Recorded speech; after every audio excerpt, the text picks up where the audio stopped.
What do we do about this guy? The latest revelations. I mean, first this started in April, right, with ProPublica discovering that Clarence Thomas had received over the last nearly 30 years, since 1994, millions of dollars worth of, or what appears to be millions of dollars worth of vacations and remodeling and buying and remodeling his mother's home and letting her live in it rent-free and putting the kid that he and Ginny were raising through high-end prep schools at, covering the tuition.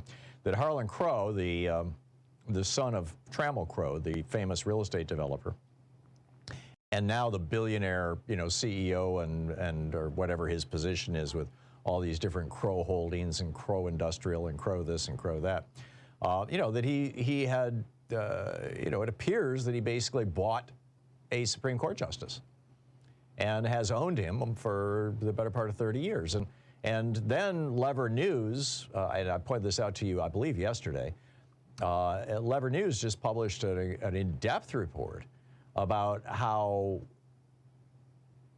Crow's companies are substantially, financially benefiting from Clarence Thomas's tie-breaking votes. The most recent, and I think one of the more egregious cases, was this case involving the Clean Water Act, where Clarence Thomas was the tie-breaking vote. Brett Kavanaugh even voted against this decision.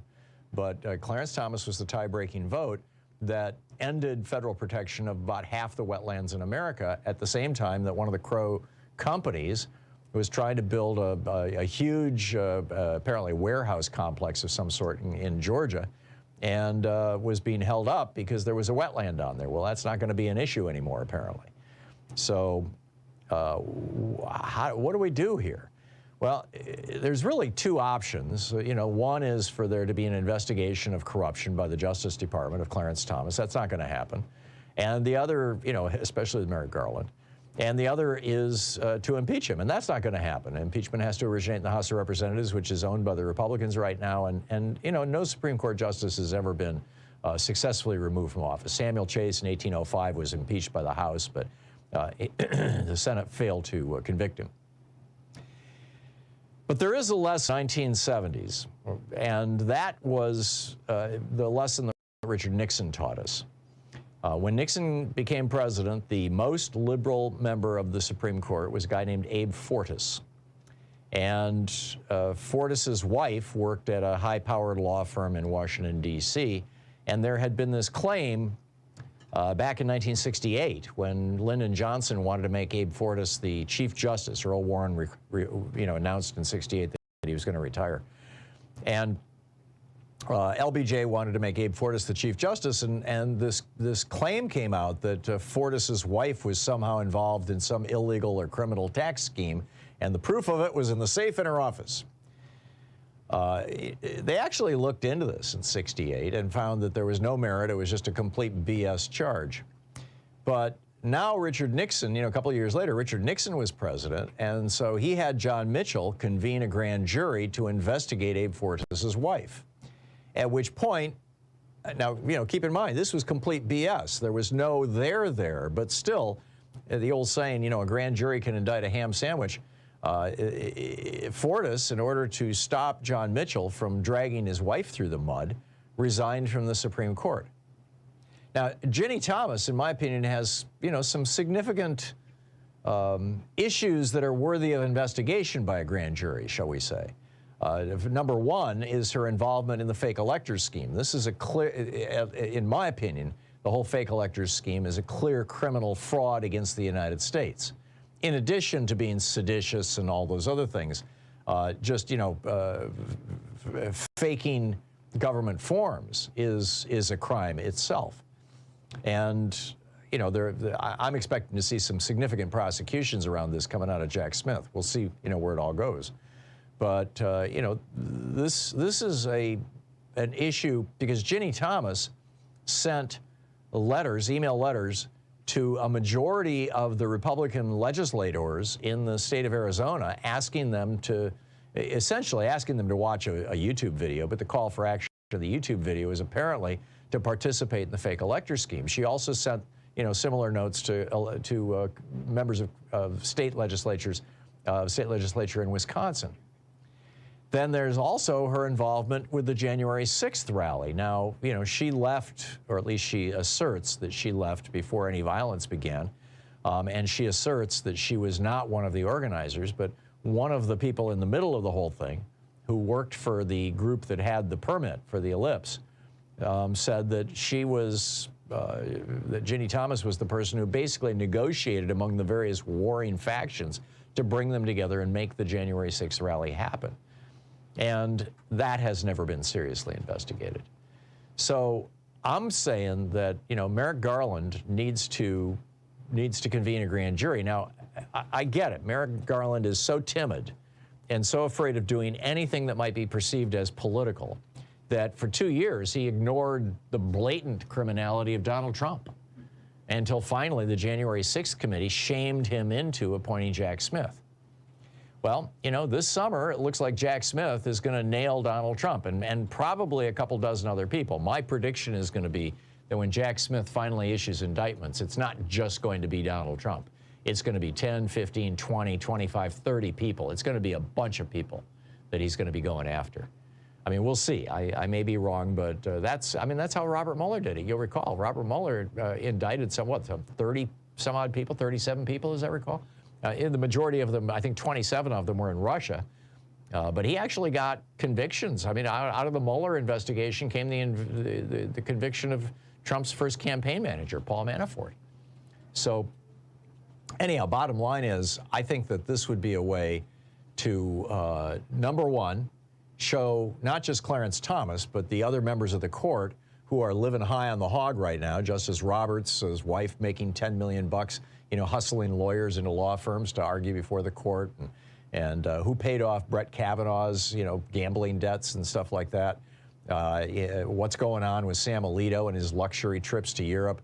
There's just a bunch of questions here that are worthy of investigation, but start with Ginny Thomas, in my opinion. So number one, it tells them, corruption is something that will not stand. Number two, it has could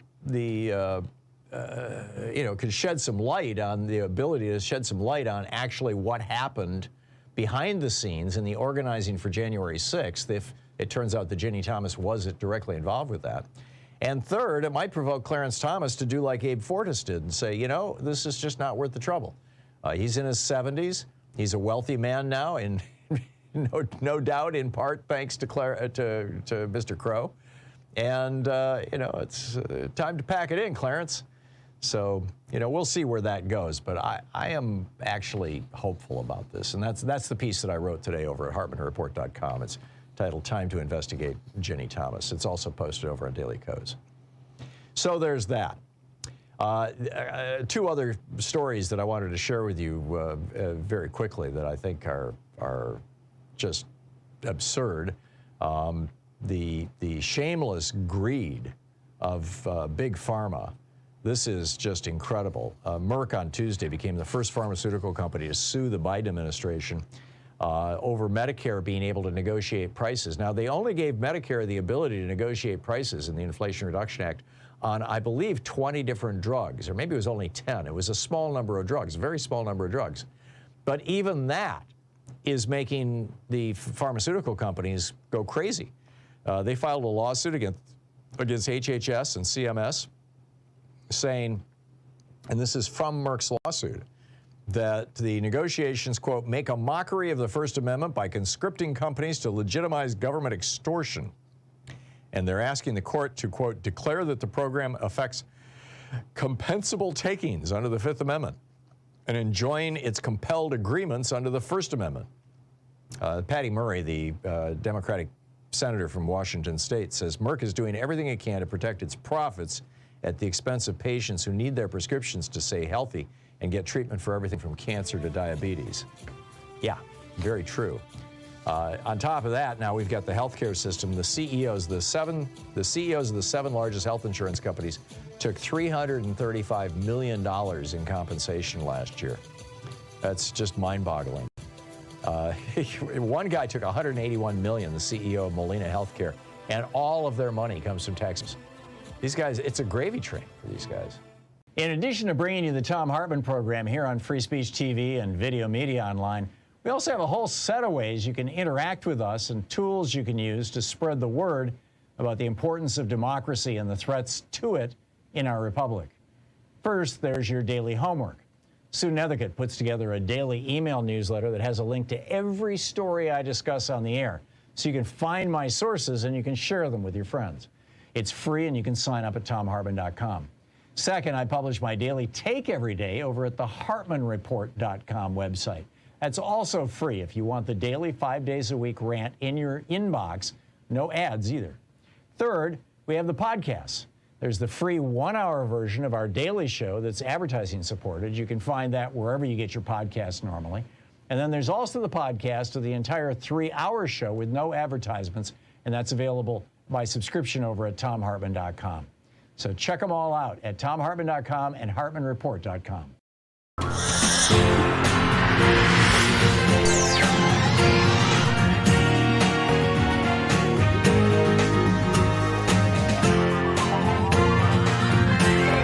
We take life back!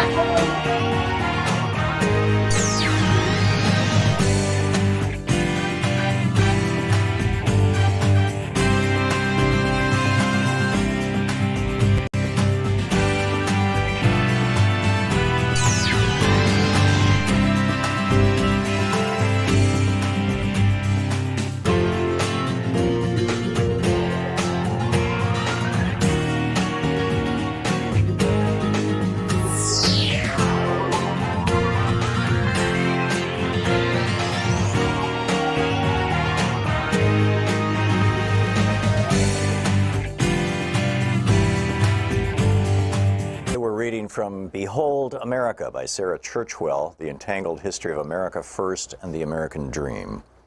This is from the prologue. On Monday, 30 May 1927, a cool day with showers forecast, New Yorkers were gathering for the annual Memorial Day parades around the city. It was only 9 years since the end of the European War, into which America had been so reluctantly drawn, and Europe had suddenly become closer than ever before. Precisely 10 days earlier, Charles Lindbergh had completed the first solo flight across the Atlantic in the spirit of St. Louis, and no one had yet stopped celebrating. Front pages around the country reported that Lucky Lindy had been mobbed in London, greeted by rapturous crowds of 150,000. Few Americans were talking about much else than the newest national hero, but in New York that day, different kinds of mobs were about to gather. Around 8 a.m., a group of Italian immigrants living in the Bronx set out for the elevated train on their way to Manhattan to join the parade. But they were not going to honor the American soldiers who had died in the service of their country. They were supporters of Mussolini, planning to join 400 American fascists who were marching in Manhattan's Memorial Day parade as part of the official fascist movement in the United States. They had been invited by the parade's organizers, to the outrage of many anti-fascists, including Italian nationalists and anarchists who threatened violence if the invitation wasn't rescinded. It wasn't. Like all his fellow fascists intending to march that day, Joseph Carisi was wearing the black shirt uniform, sporting leather boots, jodhpurs, a black cap, and carrying a steel-tipped riding crop. When he stopped to buy a newspaper, Carisi was jumped by 2 men, stabbed in the neck, and left to die on the sidewalk. Another fascist, Nicholas Amoroso, who was running either to catch up with his group or away from the killers, reports vary, was shot 4 times, once right through the heart. One of the 2 murdered men had served in the American Army during the Great War. The other with the Italian Army, papers reported. The parade they had meant to join took place without them, a fascist delegation of several hundred that was guarded by police to, quote, avert disorder. After the parade, the American blackshirts returned to their headquarters in the heart of Times Square. There, another of the fascists standing outside was set upon by 3 men. He defended himself with his riding crop as his fellow blackshirts charged out, brandishing clubs and whips, chasing the assailant through the theater traffic in Times Square, who fled as the black-shirted mob tore through the traffic. 100 fascists, reported the New York Times, rushed the attackers. A melee ensued that was quickly dispersed by the police.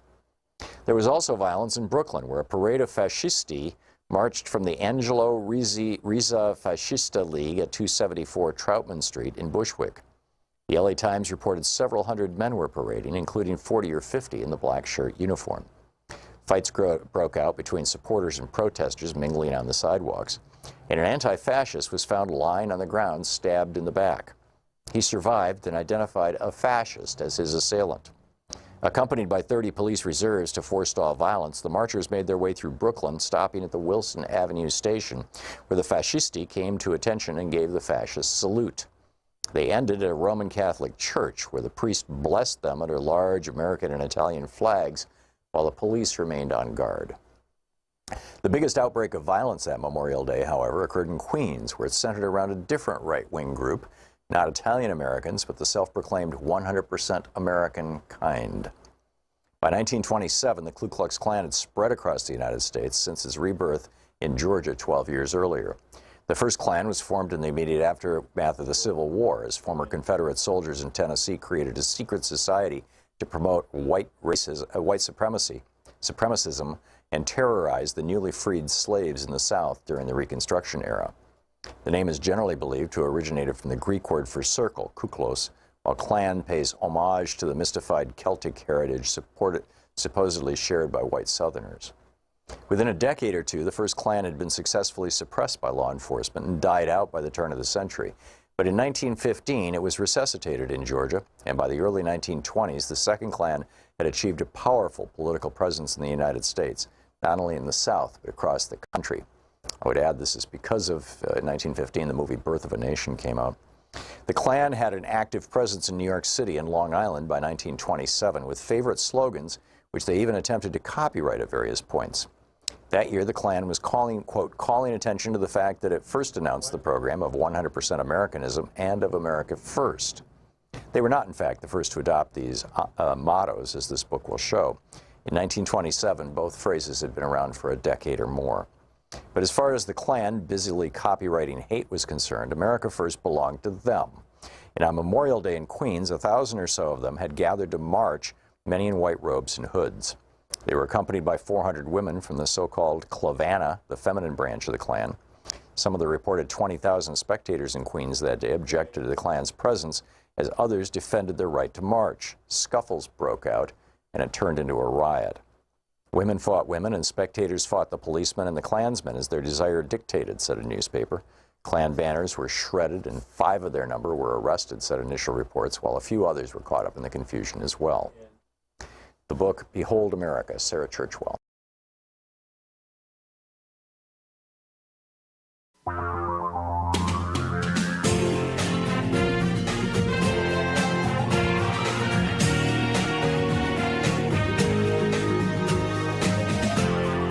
This is the Thom Hartmann Program. Hey, wee doggies, there's a lot going on in the world today. A lot to talk about.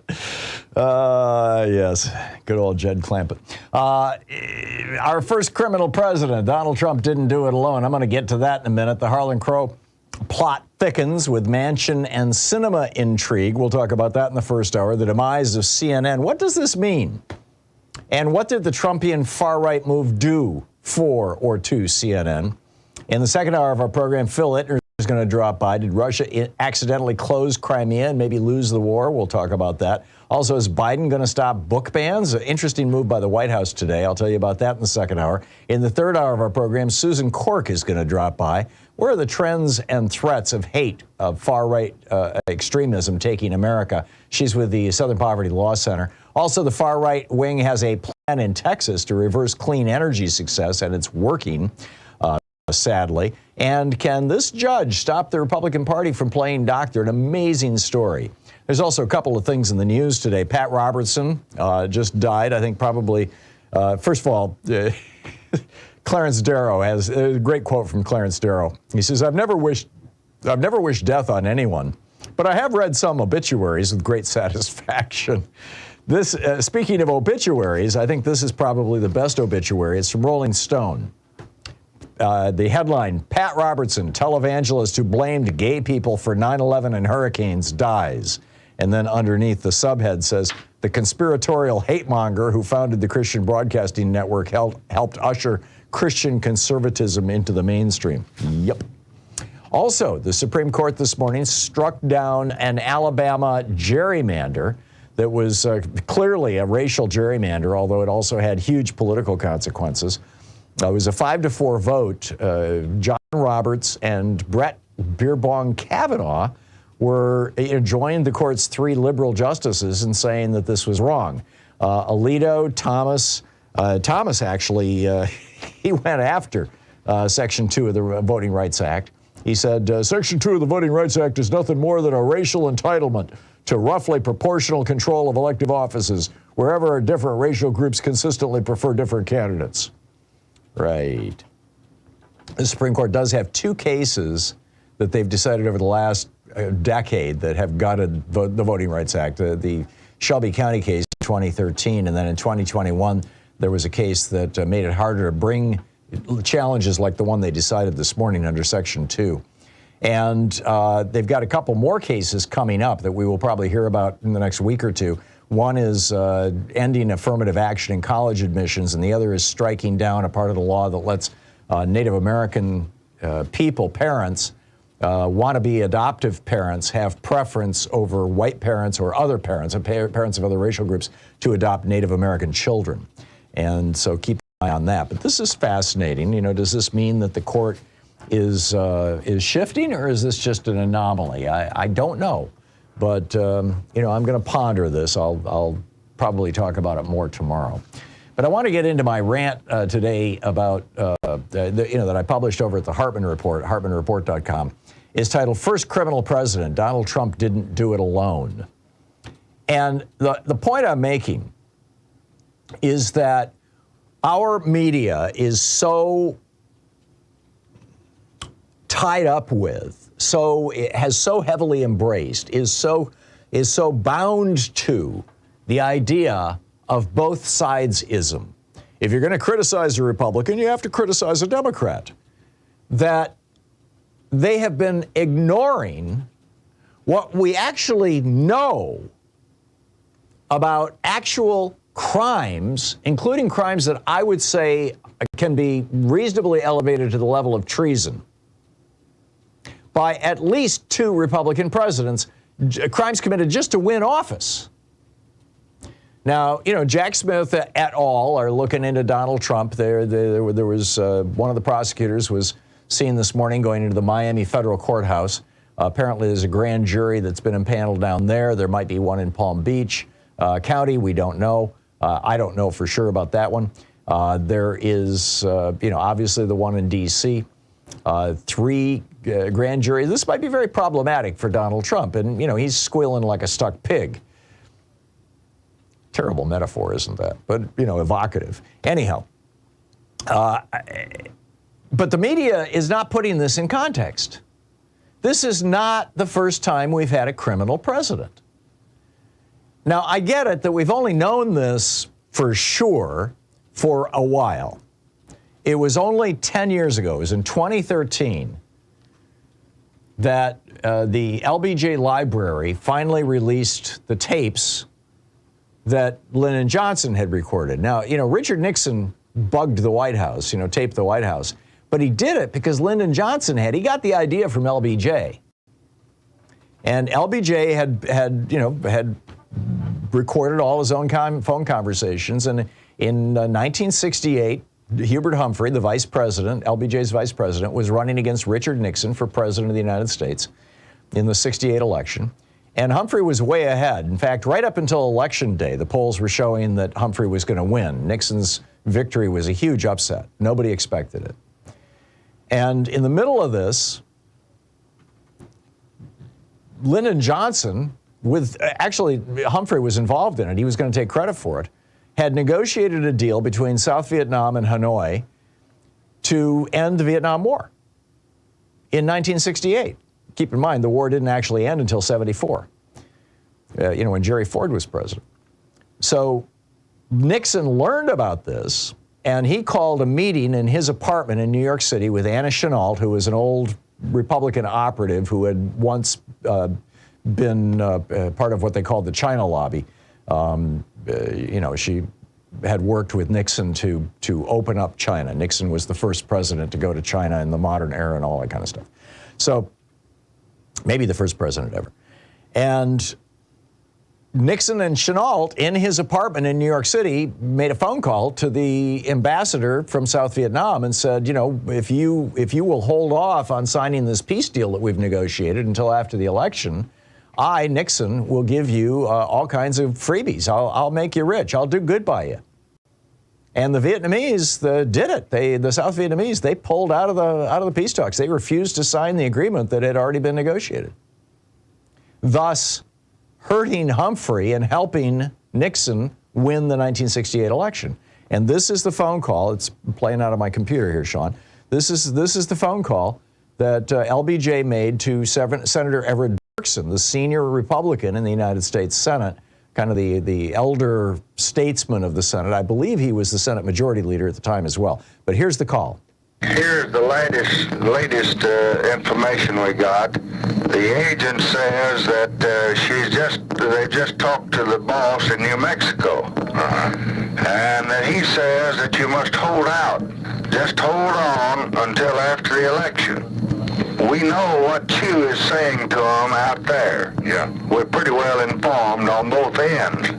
Now, I'm reading their hand, Everett. I don't want to get this in the campaign. That's right. And they oughtn't to be doing this. This is treason. I know. I know. So Nixon committed treason. We learned that 10 years ago in 2013. How many times have you seen it in the media since then? I've seen it once. Then comes Reagan. You know, Reagan wanted to beat Jimmy Carter in 1980. Jimmy Carter was way ahead throughout most of the election. And, you know, a year earlier, the 52 American hostages had been taken in Iran by the so-called students. President Bonnie Sauter, candidate Bonnie Sauter, ran for election in August of 1980 in Iran for president. And he ran on a platform of freeing the hostages. And he won on that platform. And as president, he worked out a deal with Jimmy Carter to free the hostages, and they were going to be freed in October of 1980. And it would have cemented Carter's win for the White House. Well, again, the Reagan campaign learned about this and intervened. They reached out to the Ayatollah and they said, you know, if you will hold off on this. This is a virtual identical play to what happened with Nixon. And they reached out to the excuse me. They reached out, and Reagan reached out to the Ayatollah and said, you know, do this. And Reagan, literally the minute he put his hand on the Bible to be sworn into office was the minute that the Iranians released the hostages, because they needed spare parts. They had American-made weaponry, and the Reagan campaign said, we will give these to you if you will hold the hostages until after the election. And they did. They held them until the minute that the hostages were released. President Bonnie Sauter came to the United States back about 8-10 years ago and told us this. It was published in the Christian Science Monitor. It was picked up in a few other media. He was shouting it from the rooftops that he came to the United States to reveal the connection between Khomeiniism and Reaganism, and that Reagan had cut a deal with Khomeini, and that's how he won the 1980 election. Well, this was considered a conspiracy theory, even though it was confirmed by the president of Iran 10 years ago. It was still considered a conspiracy theory by the mainstream media until 3 months ago. 3 months ago, in March of this year, Ben Barnes, the guy who was the lieutenant governor of Texas at one point, he was the Speaker of the Texas House of Representatives, Republican operative. He was the guy who, on behalf of Congressman George H.W. Bush, got George W. Bush into the Texas Air National Guard so he wouldn't have to go to Vietnam. Ben Barnes came out and said, I went to Paris with John Connally, the former Republican governor, on behalf of the Reagan campaign to cut that deal with the Iranians. And he said, history needs to know that this happened. He's 85 years old now. He says, I think it's so significant, and I guess knowing that the end is near for President Carter put it in my mind more and more and more. I just feel like we've got to get it down some way. So we've known for 3 months, for sure, that Reagan committed treason to become president, same way Nixon did. And yet, again, it's like this both sidesism. If the media can't point to a crime that a Democrat committed, they're not going to talk about a crime a Republican committed. Bottom line here, if those two criminals had been outed or prosecuted or even treated badly by history and the newspapers over the years, Trump may not have thought it was a good idea to cut a deal with the Russians to become president. He may not have reached out to Putin and said, please intervene in the 2016 election. He might not have taken top secret documents and through Jared Kushner, shoved them in the face of Mohammed bin Salman to let him stage a palace coup and take over Saudi Arabia. He might not have sent Rand Paul on a secret mission to deliver top secret documents to Vladimir Putin's people in 2017. But he did.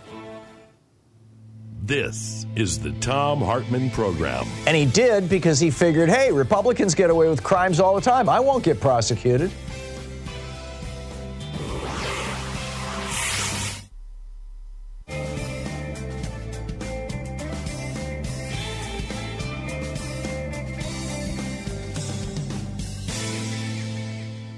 And welcome back, Dennis in Aptos, California. Hey, Dennis, what's on your mind today?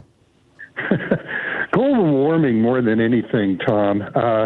Although I do want to say that if Reagan would have been treated differently by the Democrats during Iran-Contra, I don't know that there'd be a Republican Party today. But I agree. Global warming, I really want to talk about because now the East Coast is getting all this smoke that we've suffered over how many summers here on the West Coast. Right. When it was on the West Coast, it wasn't quite the big national story. Now that it hit New York, if you look at the map, how that cloud came from Canada down across the Midwest, and then it made a rapid left turn and headed right for New York City. It's almost like the hand of God or something. I mean, it's amazing. Well, this has to do with those fluctuations of the jet stream. Yep. And so, this winter, I mean, you look at California, I mean, we had snow down to sea level. So we got the polar vortex. Usually it's the eastern half of the country that gets that polar vortex, right, not the West. Yep. So what happened is now you got that big dome of high pressure over the middle of the North American continent, and you had all these fires going on as a result in Canada. Very, very, very abnormally warm weather in April, May, and now into June in that part of Canada. So sure, it's a tinderbox there. I heard on Democracy Now! This morning that the tribes that are getting affected, and they're right next to all that tar sand oil thing, which it's the Chippewa and the Iroquois, very well known to anybody who knows American history. They're up there in Canada too, yep, but they're really being adversely affected. I mean, they're losing their homes, they're getting burned out, and they're the ones who least likely would use oil.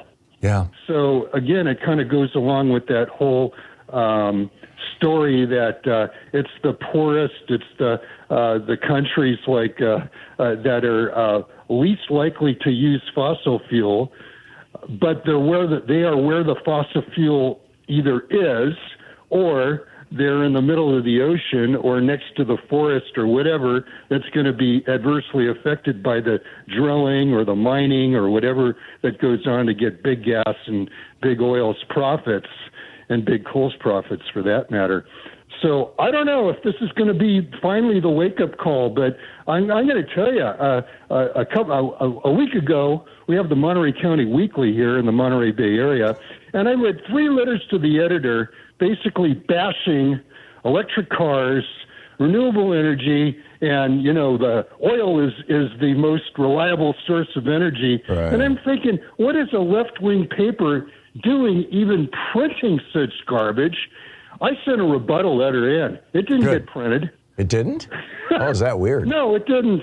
Oh, there's an active campaign about this. I'm going to be talking about this in the third hour of the program. In fact, I'm going to lead after our guest to the third hour of the program.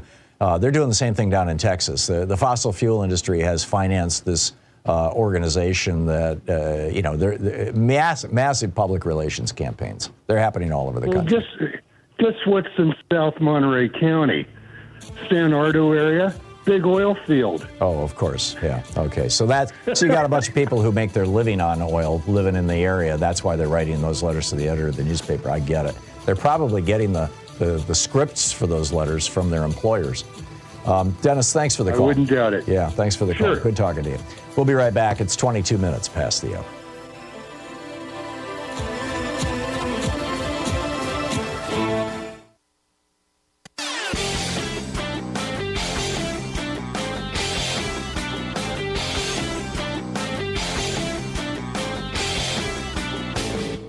Change starts with you. You can be calling your Democratic or Republican representatives to let them know what you think by calling 202-224-3121. It's the Capitol switchboard. It'll get you right through to them.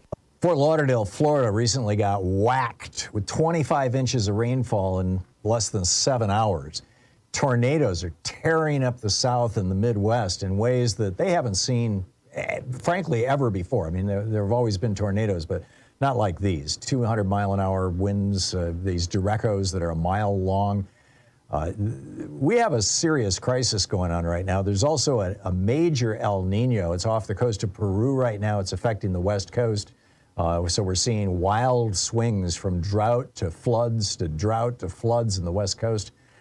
Climate change is here. Climate change is real, and climate change is a crisis. What do we know about it? What do we know about these things? How much worse is it going to get before it might get better?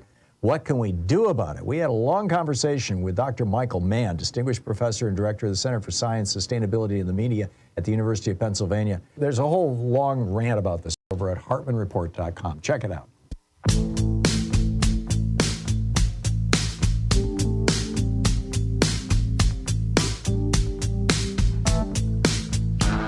Welcome back.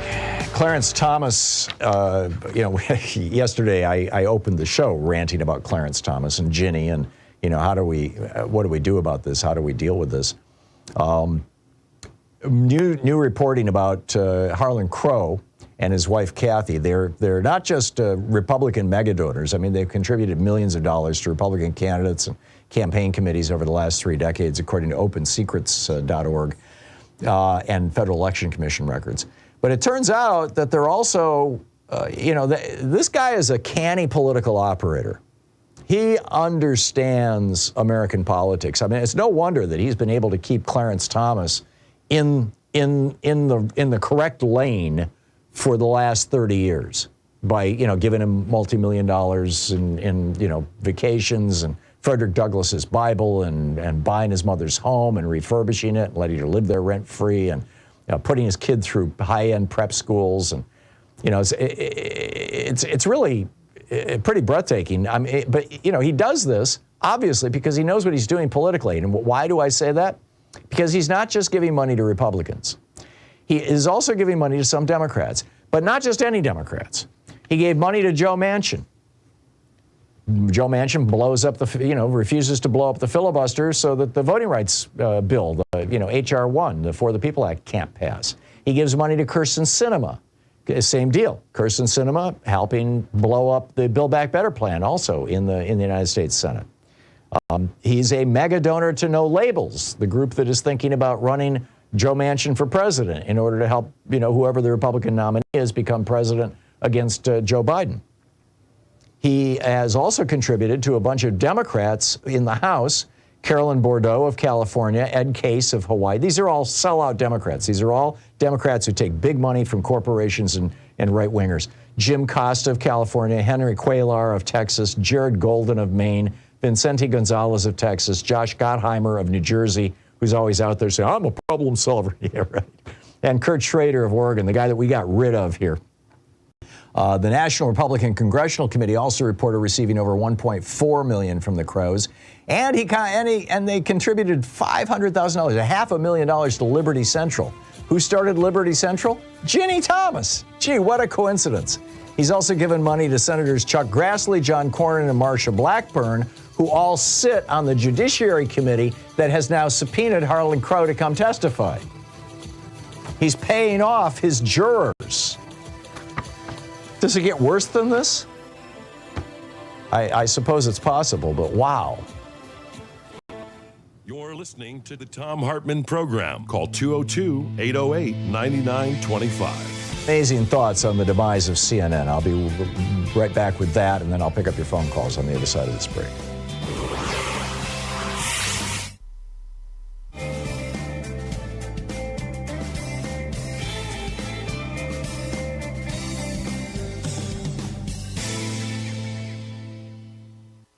Our book today in the Thom Hartmann Book Club is Cokeland, The Secret History of Coke Industries and Corporate Power in America by Christopher Leonard. This is from the preface. On May 18th, 1981, 4 Wall Street bankers traveled to Wichita, Kansas. They went there to make an offer to Charles Koch, the CEO of an obscure mid-size energy company. The bankers from Morgan Stanley wanted to convince Koch to take his family's company public, offering shares for sale on the New York Stock Exchange. Their deal was squarely in line with the conventional wisdom of corporate America at the time. Going public was seen as a natural progression for companies like Koch Industries, offering them access to big pools of money and promising enormous paydays for the existing team of executives. All it required from the CEO was to surrender control. Morgan Stanley, in return, would collect a small fortune in fees. Charles Koch was 45 years old. He had run Koch Industries since he was 32 when his father died suddenly. He was trim, tall, and had an athlete's build. He spoke quietly in meetings and seemed almost passive. The bankers laid out their plan to take Koch public. They revealed what, to most executives at least, might have been the most significant detail. If Charles Koch agreed to the deal, he could earn $20 million overnight. The bankers seemed incredulous when they prepared a confidential memo about Koch's reaction. "He does not want this cash," the memo reported. Charles Koch calmly explained to them why their offer made no sense. His company was breathtakingly profitable. It operated in vital, deeply complex corners of the American energy industry. During the 1980s, Koch Industries was the largest purchaser and transporter of U.S. crude oil. It owned an oil refinery. It employed teams of commodity traders who bought and sold a wildly diverse menu of raw materials and financial products, from gasoline to paper futures contracts. This might have encouraged most CEOs to take their company public. Koch Industries, however, did not want outsiders to know how much money its traders were earning. Taking the company public would expose too many of its secrets. The memo said, certain of Koch's commodity traders are particularly worried that their high salaries, once disclosed to the public, would be used against them by their trading partners. Secrecy was a strategic necessity for Koch Industries. Charles Koch did not want to surrender it. He also didn't want to surrender control. He had a specific, clear vision of how to run his company, and he didn't need Wall Street investors to interfere. If the bankers expected Charles Koch to go along with the conventional wisdom of their time, then they, like so many outsiders, did not understand him. Beneath his low-key veneer, Charles Koch was, at his core, a fighter. He had unmovable ideas about how things should be, and he did not back down when challenged. When he was challenged by his own brothers for control of Koch Industries, he fought them in a bitter legal battle that lasted decades. When he was challenged by members of a powerful labor union during his first years as CEO, he fought them even as they committed an act of industrial sabotage that nearly destroyed Koch's oil refinery. When the FBI and the U.S. Department of Justice launched a criminal investigation into Koch Industries' oil gathering business, Charles Koch fought them with every legal and political tool at his disposal. When a liberal Congress and President Barack Obama sought to impose regulations on the fossil fuel industry to control greenhouse gas emissions, Charles Koch fought them in ways that changed U.S. politics. In each of these fights, Charles Koch prevailed. When Charles Koch dismissed the bankers in 1981, it was just a small skirmish in the larger war to control Koch Industries. After prevailing in that fight, he created a company that was true to his vision.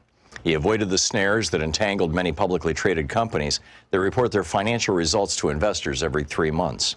Koch Industries didn't have to think quarter to quarter. The company thinks year to year.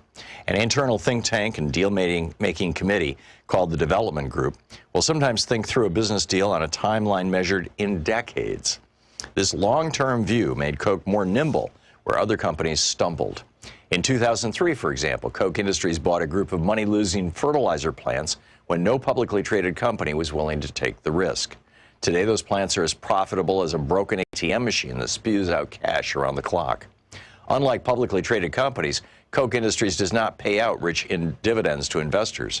Charles Koch insists on reinvesting at least 90% of the company's profits, fueling its constant expansion. This strategy laid the foundation for decades of continuous growth. Koch Industries expanded continuously by purchasing other companies and branching out into new industries. It specialized in the kind of businesses that are indispensable to modern civilization, but which most consumers never directly encounter. The company is embedded in the hidden infrastructure of everyday life. Millions of people use Koch's products without ever seeing Koch's name attached. Koch refines and distributes fossil fuels, from gasoline to jet fuel, on which the global economy is dependent. Corke is the world's third largest producer of nitrogen fertilizer, which is the cornerstone of our modern food system. Corke makes the synthetic materials used in baby diapers, waistbands, and carpets. It makes the chemicals used for plastic bottles and pipes. It owns Georgia Pacific, which makes the wall panels, beams, and plywood required to build homes and office buildings. It makes napkins, paper towels, stationery, newspaper, and personal hygiene products. Corke Industries owns a network of commodities trading offices in Houston, Moscow, Geneva, and elsewhere, which are the circulatory system of modern finance. The book, Corkeland, by Christopher Leonard.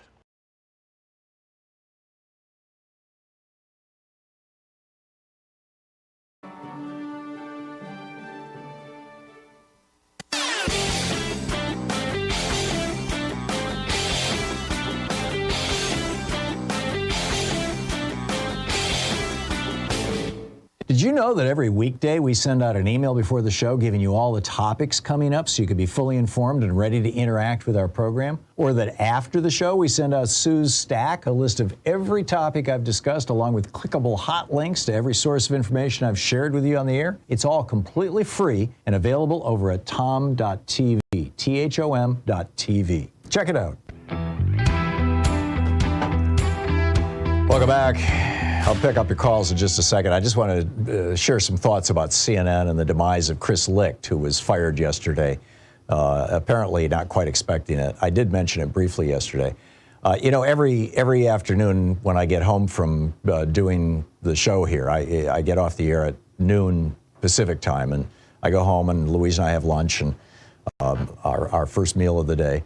And, you know, when we talk about what am I going to write about that afternoon, and you know, yesterday, you know, one of the things that we were talking about was this, which becomes my daily rant the following morning.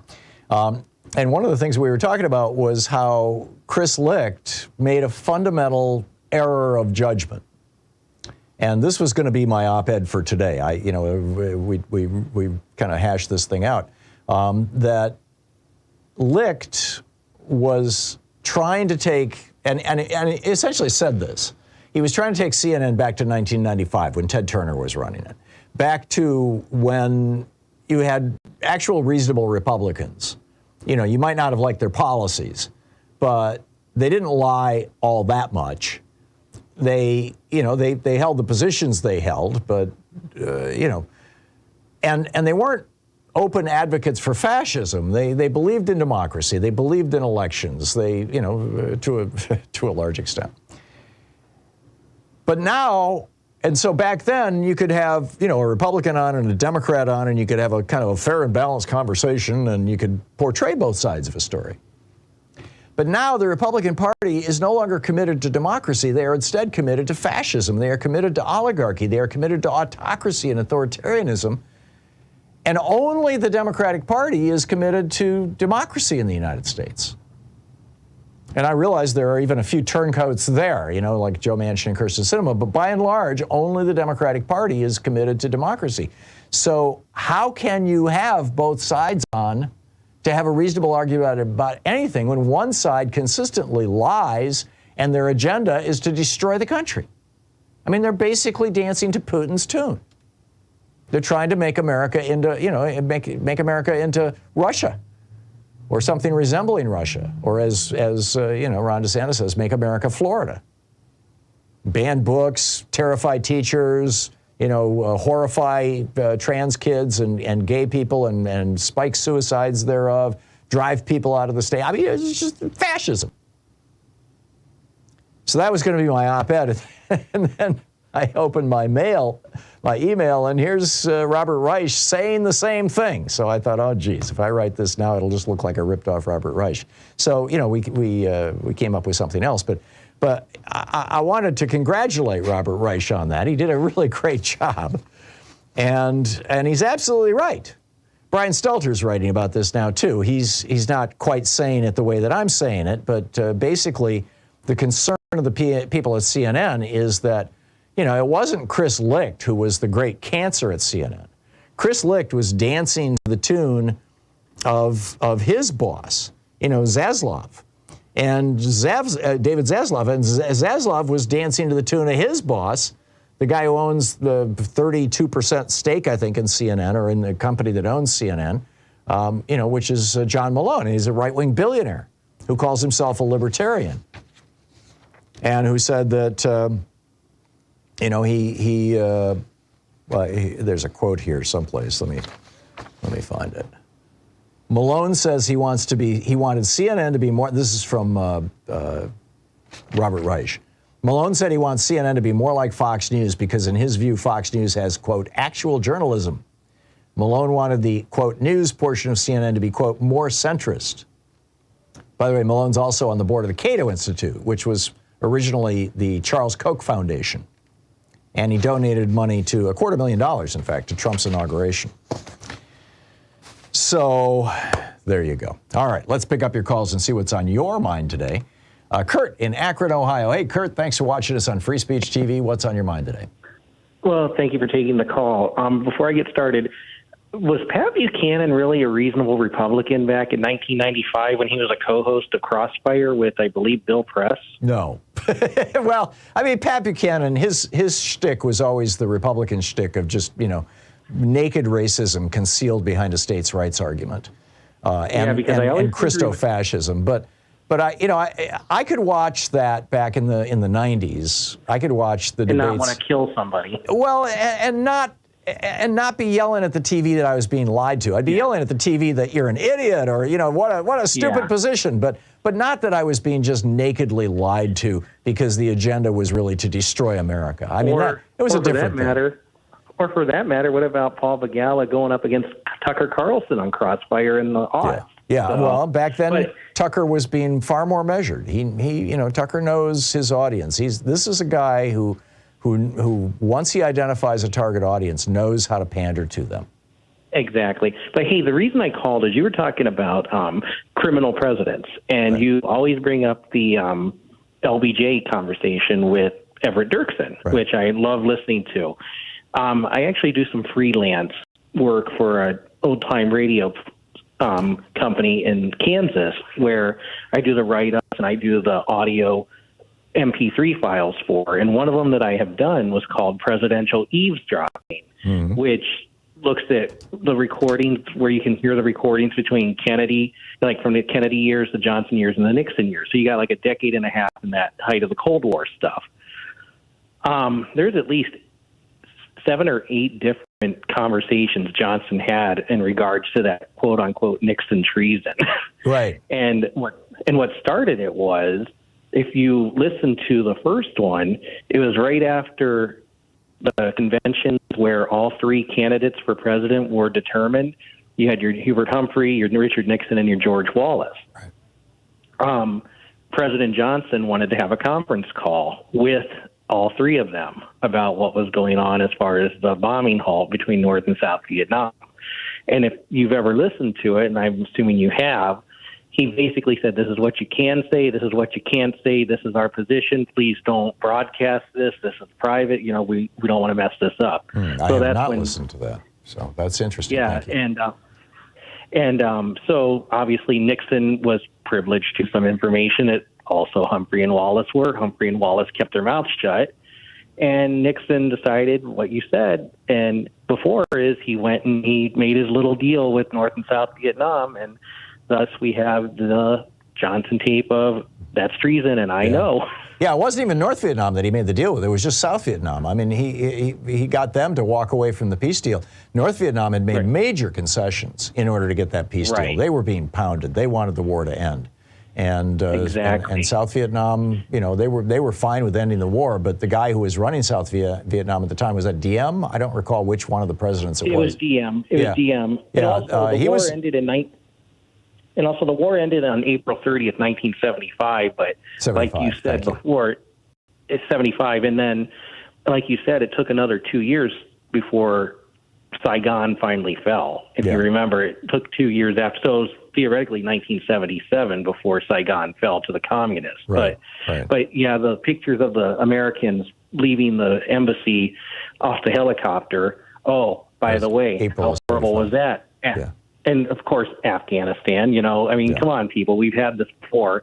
but that was April of 1975. Okay, thank you for keeping me straight on that, Kurt. I always appreciate it. I want people to always believe that if they get their news from this show, that they can trust it, and even a small mistake like that is something. No matter how small it is, but I'll tell you something. That eavesdropping thing they did, it is amazing to hear some of this behind-the-scenes backstory stuff, where the presidents are being recorded on phone conversations and office buggings, to the point where you kind of get their vulnerabilities during these crises. Yeah. And it's an amazing thing. And I really wish more people had access to do something, to hear something like that. Yeah, so, and you figure out these guys are just human beings.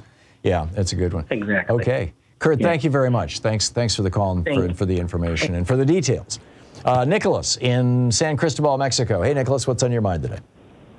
Tom, this is a very difficult call for me to make, but with Joyce's blessing, I'm talking to you. Has she had a chance to tell you what I am calling about yet? Yes. Oh, and just go for it. God bless you for taking this call, Tom. Truly, bless you for being such a good human being. Thank you.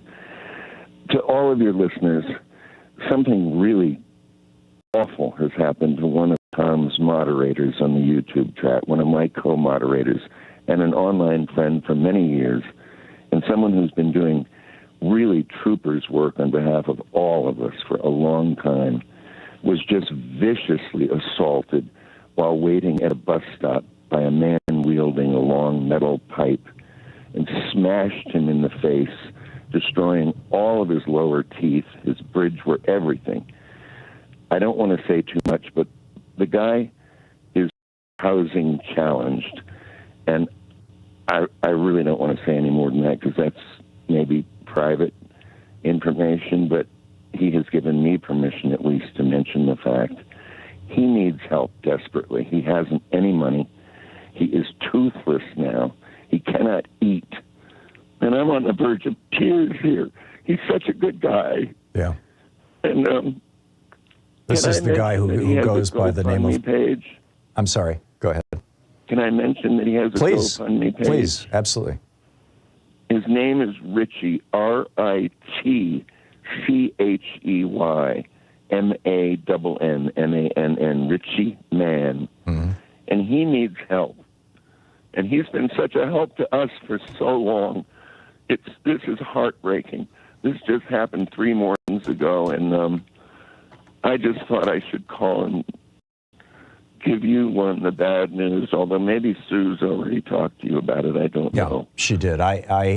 Richie has, in addition to being one of our chat room hosts for the last couple of years, he's been compiling, and he is homeless. I mean, it's just a tough one. He's been compiling my daily rants over on Hartmann Report and turning them into Word documents. I've been paying him to do it. How is it possible that someone who has so many personal problems can remain so generous of heart to be willing to help all of us? I don't, it's amazing to me. Yeah. And the point I'm making really to everyone listening, it's more even than just about helping poor Richie. God knows he needs help. It's about, this could happen to any. Yeah. If you think you're immune from this and fully protected, and it's only something you read about in the news or hear about somebody like me talking about right now with you, it's not. This is far closer to all of us than anybody has any idea. You know? Yeah, absolutely. I just went over to GoFundMe, and I found it. His page is titled "Help Me Recover from Brutal Attack," and it's Richie Man, RITCHEYMANN. And there's a nice picture of him. I've never seen a picture of him. Thank you, Thomas. But Thank you. Hopefully we can help him out here. I appreciate your call, Nicholas. And any of your listeners who might be willing to help with $5 or $10. Yep. It's time, I guess. Do it. I'm going to go make a donation right now. God bless you, Thomas. Okay. Good talking to you, Nicholas. And thanks for what you do, too. Bye-bye. We'll be right back. It's 47 minutes past the hour.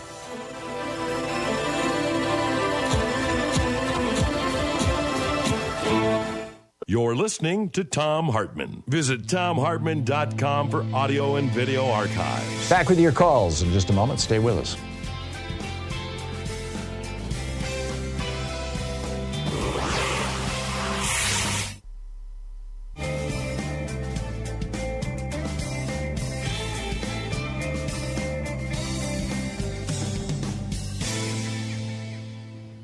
And welcome back. Morris in Long Beach, California, listening on KPFK. Hey, Morris, what's on your mind today?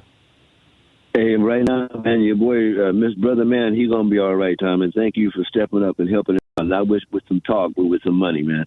But let me move forward. The Supreme Court gutted border protections in this country. I know you know that, Tom. Oh, yeah. Now, this is the same Supreme Court that just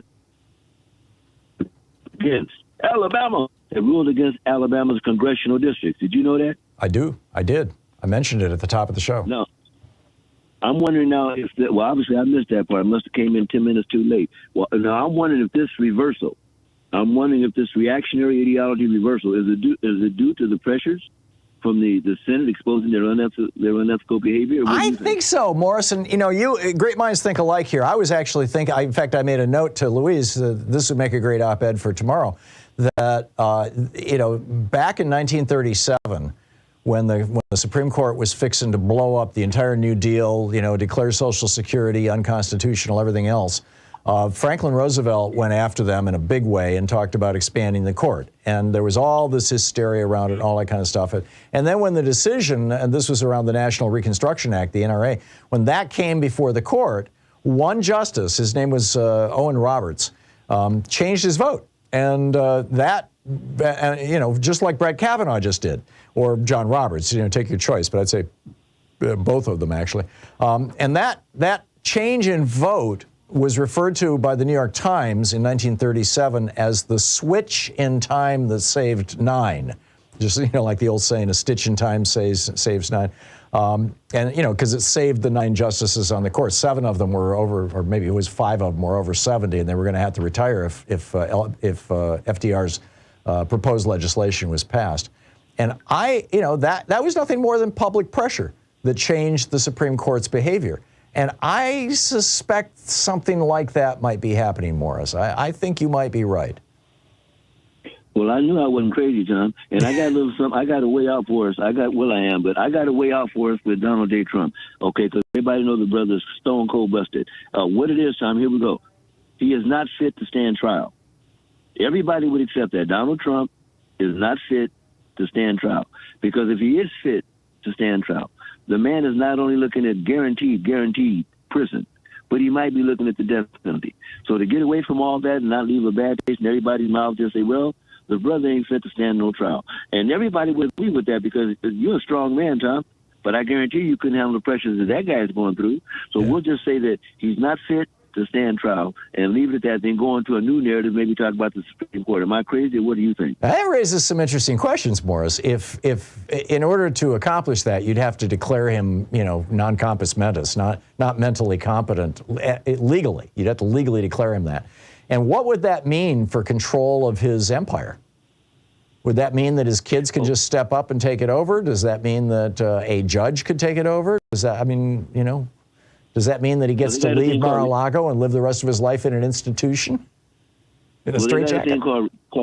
They got a thing called receivership, Tom. Yep. And then, of course, it all depends on the ruling of the judge. The judge might say, I order Thom Hartmann to be examined by you, and then you got to go and be examined, right? Yeah, there you go. Anyway, just an idea. Let me get with you later, Tom. Yeah, keep thinking, Morris. Keep thinking. I love the way your mind works.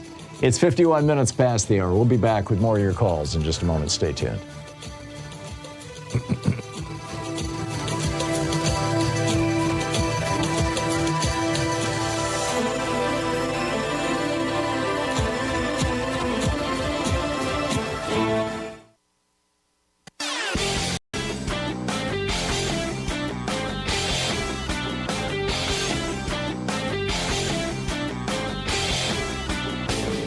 Help support progressive radio. If you're listening to us on a commercial station, call their advertisers and let them know you're listening. If you're listening to us on Pacifica, one of our many nonprofit stations, please support them when they do their fundraising drives. Thanks for supporting Progressive Talk Radio, and tag you're it. Recently, I did an op-ed and a little rant here about what happens when you raise the top income tax rate on morbidly rich people to 90%. How, that helps reduce income inequality and funds the government, all kinds of good, positive things. What about corporate taxes? We really need to go back to the 50% top corporate income tax rate that we had under Dwight Eisenhower, for example. The reason why is not on the assumption that we're going to collect all that money, But what it does is it causes corporations to change their behavior, to do things to try to get tax deductions so they don't have to pay that in taxes. And what are the main things they do? They develop new products. They do research and development. They become more competitive. They open up new stores. They pay their employees better. They offer better benefits. All of these things are 100% tax deductible and thus lower their corporate income taxes and help out America. You can read all about it over at hartmannreport.com.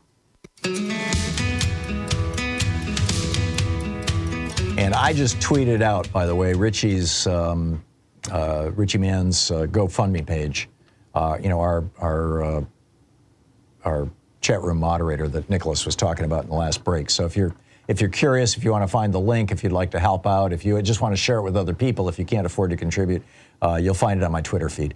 Kevin in Durham, North Carolina. Hey, Kevin, what's on your mind today? Hey, Tom. So I was going to talk to you about Nikki Haley, but you kind of stole my thunder, so I'm not going to reiterate all the ridiculous stuff that she was saying. But Mike Pence, these people are just so pathetic how they try to have it both ways with Trump. So last night he has his town hall, and one of the things that killed me was him saying, well, yeah, I believe in the rule of law. Nobody's above the law. But, we're not going to we don't want to hold Trump accountable because it sends a bad message to the rest of the world. And I'm sitting there thinking, really, Mike Pence? So what about January 6th? What about the fact that this guy incited a riot where his supporters were literally chanting to hang you? That doesn't send a bad message to the rest of the world? Yeah. Yeah, I agree with you, Kevin. Mike Pence is pathetic. I mean, he's just pathetic. I mean, and just the fact that we elected this guy in the first place, does that send a bad message to the rest of the world? I mean, the guy said that he grabs women by the you-know-what, and we elected them anyway. Yeah. What kind of message does that send, Mike Pence?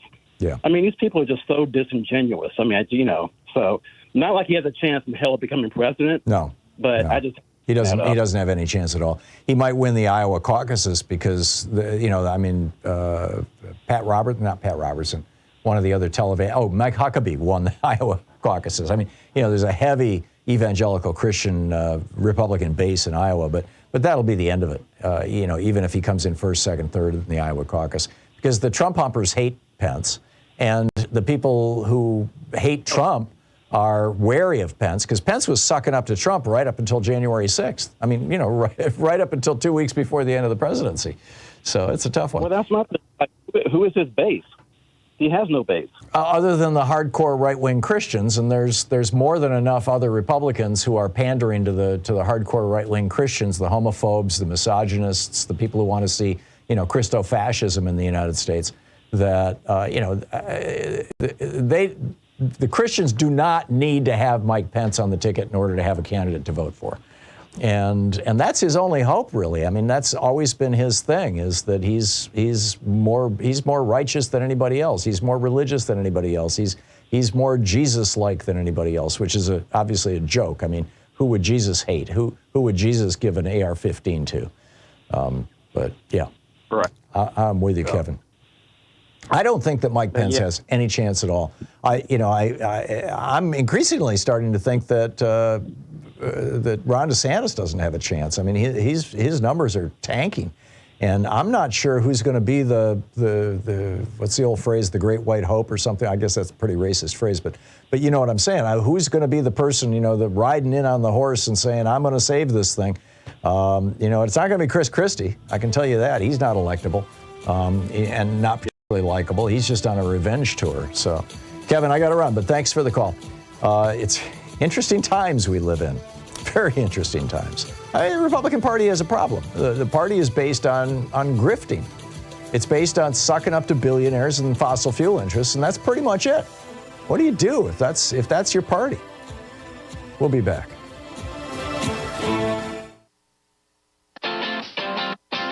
You're listening to Thom Hartmann.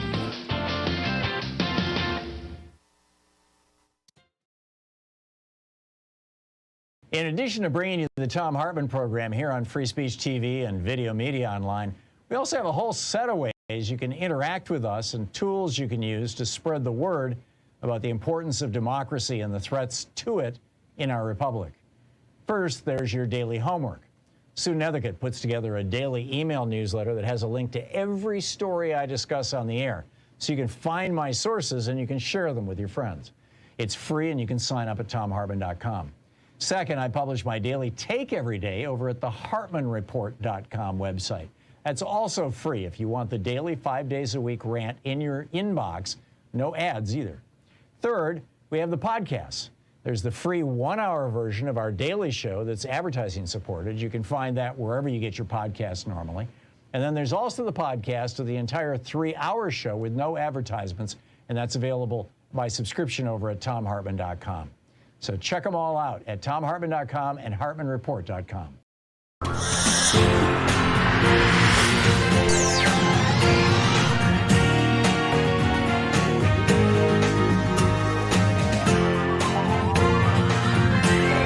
We say fight back!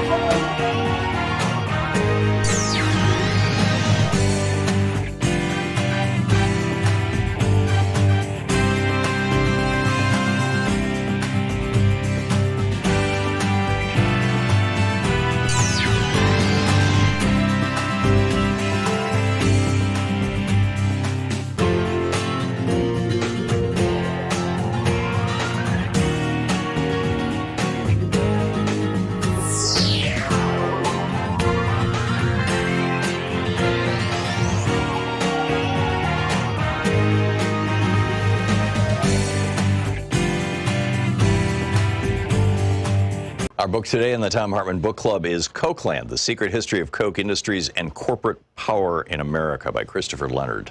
This is from the preface. On May 18th, 1981, 4 Wall Street bankers traveled to Wichita, Kansas. They went there to make an offer to Charles Koch, the CEO of an obscure mid-size energy company. The bankers from Morgan Stanley wanted to convince Koch to take his family's company public, offering shares for sale on the New York Stock Exchange. Their deal was squarely in line with the conventional wisdom of corporate America at the time. Going public was seen as a natural progression for companies like Koch Industries, offering them access to big pools of money and promising enormous paydays for the existing team of executives. All it required from the CEO was to surrender control. Morgan Stanley, in return, would collect a small fortune in fees. Charles Koch was 45 years old. He had run Koch Industries since he was 32 when his father died suddenly. He was trim, tall, and had an athlete's build. He spoke quietly in meetings and seemed almost passive. The bankers laid out their plan to take Koch public. They revealed what, to most executives at least, might have been the most significant detail. If Charles Koch agreed to the deal, he could earn $20 million overnight. The bankers seemed incredulous when they prepared a confidential memo about Koch's reaction. "He does not want this cash," the memo reported. Charles Koch calmly explained to them why their offer made no sense. His company was breathtakingly profitable. It operated in vital, deeply complex corners of the American energy industry. During the 1980s, Koch Industries was the largest purchaser and transporter of U.S. crude oil. It owned an oil refinery. It employed teams of commodity traders who bought and sold a wildly diverse menu of raw materials and financial products, from gasoline to paper futures contracts. This might have encouraged most CEOs to take their company public. Koch Industries, however, did not want outsiders to know how much money its traders were earning. Taking the company public would expose too many of its secrets. The memo said, certain of Koch's commodity traders are particularly worried that their high salaries, once disclosed to the public, would be used against them by their trading partners. Secrecy was a strategic necessity for Koch Industries. Charles Koch did not want to surrender it. He also didn't want to surrender control. He had a specific, clear vision of how to run his company, and he didn't need Wall Street investors to interfere. If the bankers expected Charles Koch to go along with the conventional wisdom of their time, then they, like so many outsiders, did not understand him.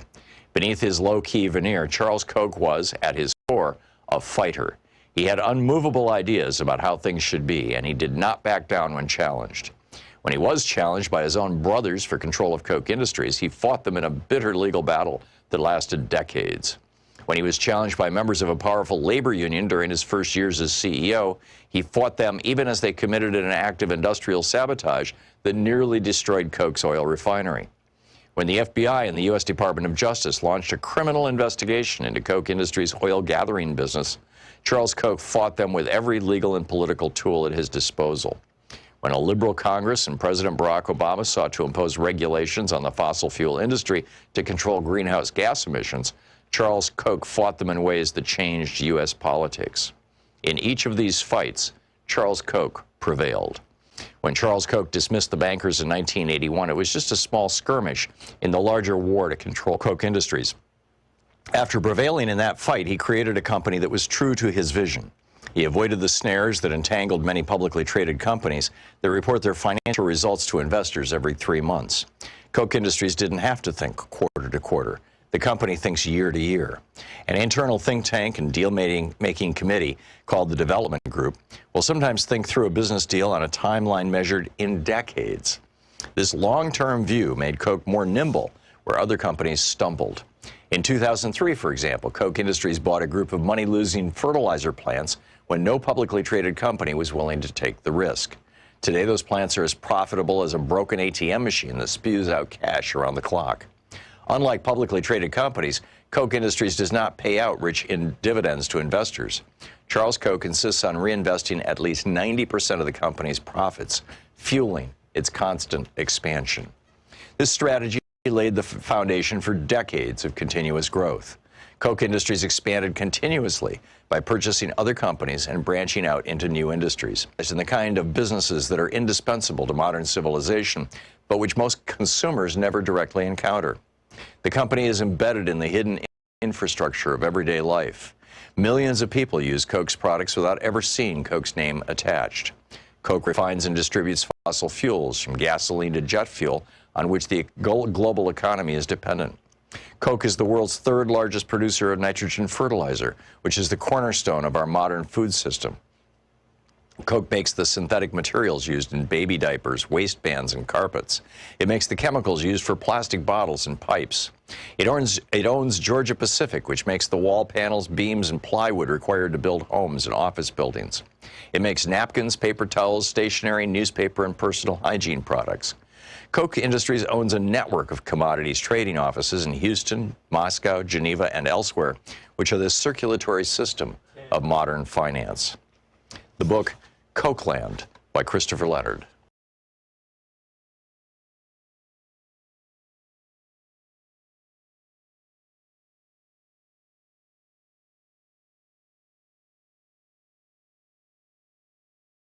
Book, point-to-point.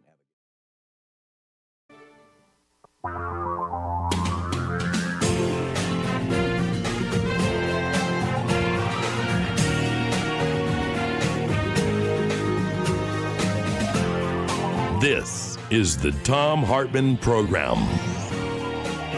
Welcome to the second hour of our program. On the line with us is our old buddy Phil Ittner, the veteran war correspondent based in Kyiv, Ukraine. You can find his video blog over on YouTube.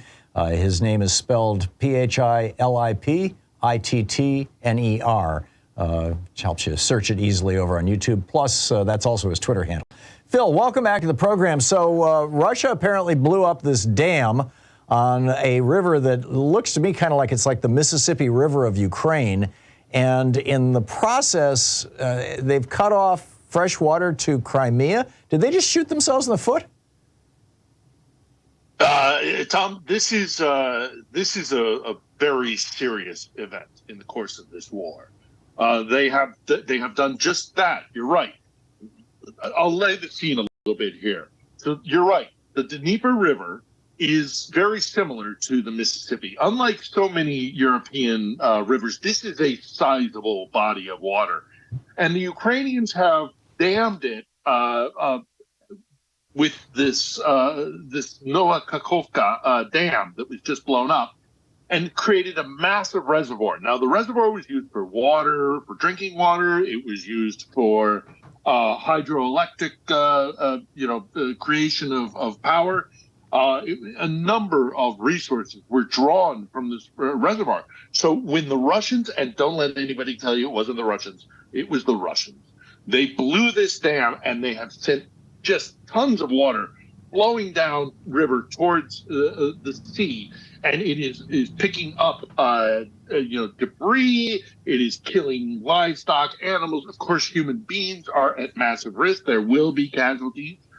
if there haven't already been massive large numbers of casualties recorded, and it is also putting the Zaporizhzhia nuclear power plant, because this is where the cooling water from the power plant comes from. Now, IAEA, the UN nuclear power monitoring organization, says they've got months of water that they can use. But at some point, the canal is going to lower too low for them to be able to access it, draw it off of the canal, and cool those nuclear, those rods, those uranium rods. So that's a threat. Yes, they've cut off the canal that feeds the fresh water to Crimea. Now, the Russians are saying those are going to be enough for human consumption, but they will not be enough to provide the water to fields and all the other knock-on effects. This is the secondary and the tertiary effects of this explosion and destroying this dam is going to be felt for quite some time, and in the immediate term is causing real massive disruption. It is a crime as well. This is just indiscriminate attacking of a civilian population, and the damage that this is causing. The military aspect of this is not the greatest aspect of it, although we can discuss that as well. Yeah. But what happened to the land and the people, that's a crime. Blowing dams is actually specified in the war crimes definitions. I mean, it's blowing up infrastructure like dams and other critical. I mean, it literally says that. This issue that maybe the Russians didn't do this. This is destroying. The Russian campaign has just been basically, we're going to destroy this country. If they're going to defy us, which is, by the way, what they did with, I want to say Grozny. What is Chechnya? Thank you. Chechnya, Grozny, Georgia. Take your pick. Syria. Yeah.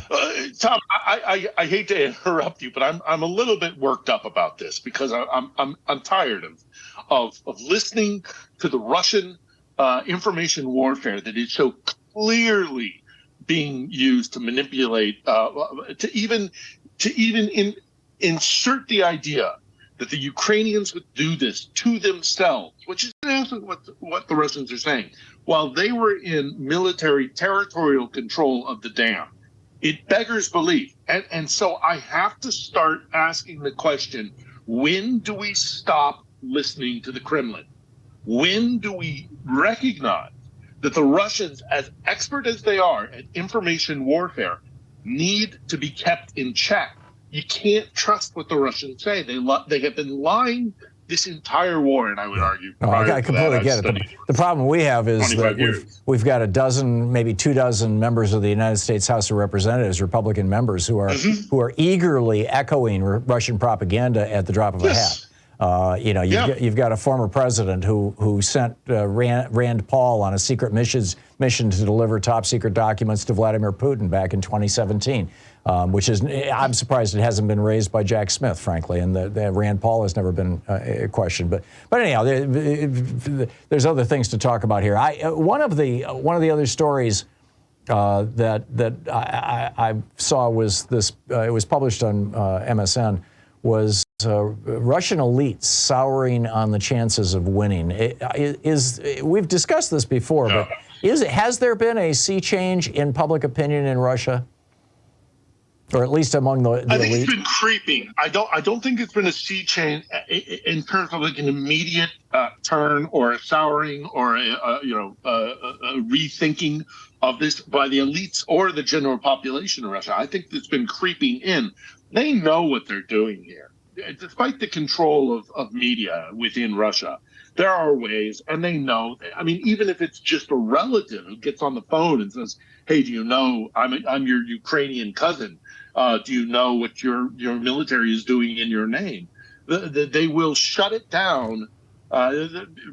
We have so many different reports of this kind of behavior. They will shut it down because they know, in their heart of hearts, they know what's happening here.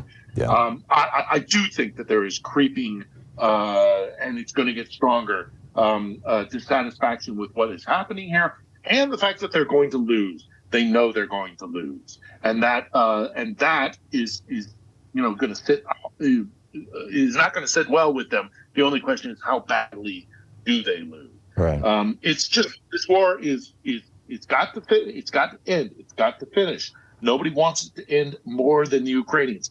But after blowing up the dam, after the massacres at Bucha and Irpin and all the rest of it, after the rape squads, after the attacking of civilian infrastructure, this war has to end in a way that it never happens again. We all hate this war. I hate this war. I had a whole life planned out. I had tons of things that I had planned to do, but I love this country and I've come here to keep it on the front pages.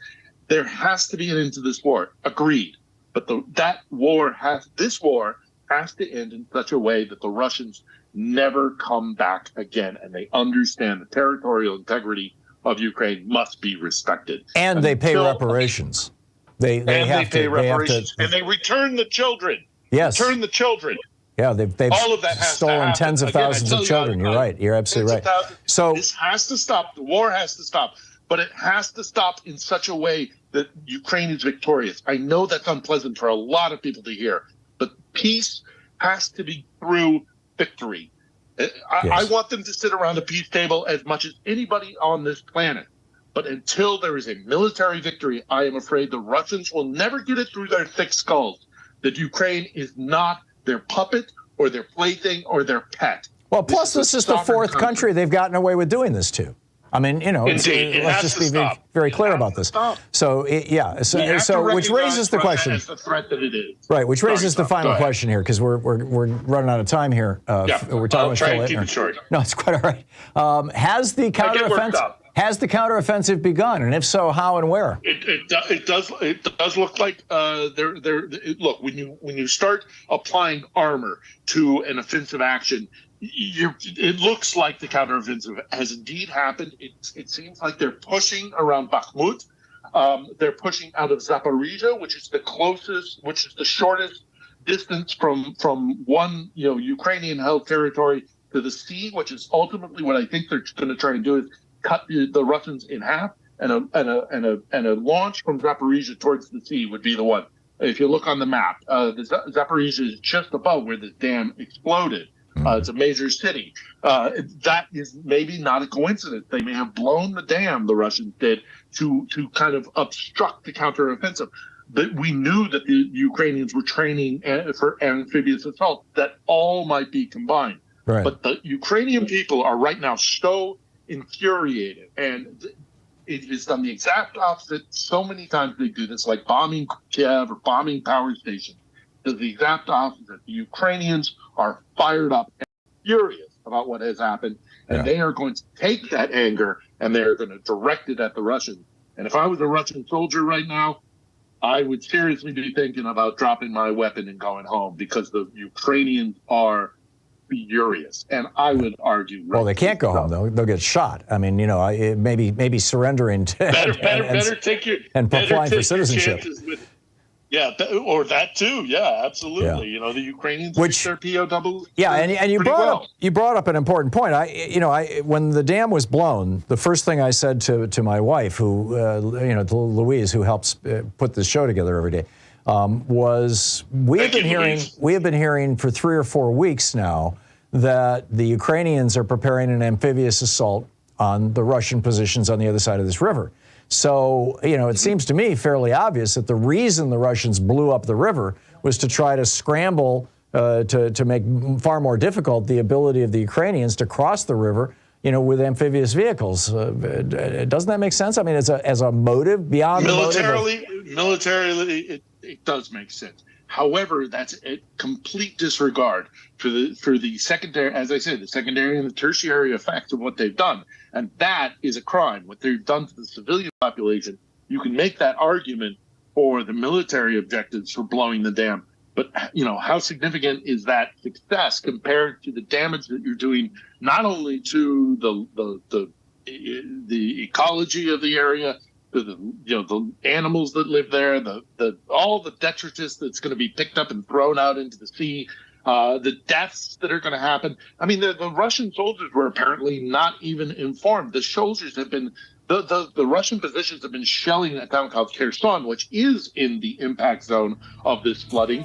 Those soldiers who were manning those artillery positions clearly were not told that that was the plan, because their own positions are now being flooded. This is just blatant disregard for everything else, even for a minor military achievement. It's blatant disregard for all the other damage and death and destruction that they have caused by doing this. And it will not stop the Ukrainians. There are other ways to cross the Dnieper, and I get it. You know, the counteroffensive is only just getting started. Thom Hartmann Program. I got it. Phil Ittner. You can find him over on YouTube. Thanks, Phil. Thank you, Tom. We'll be back.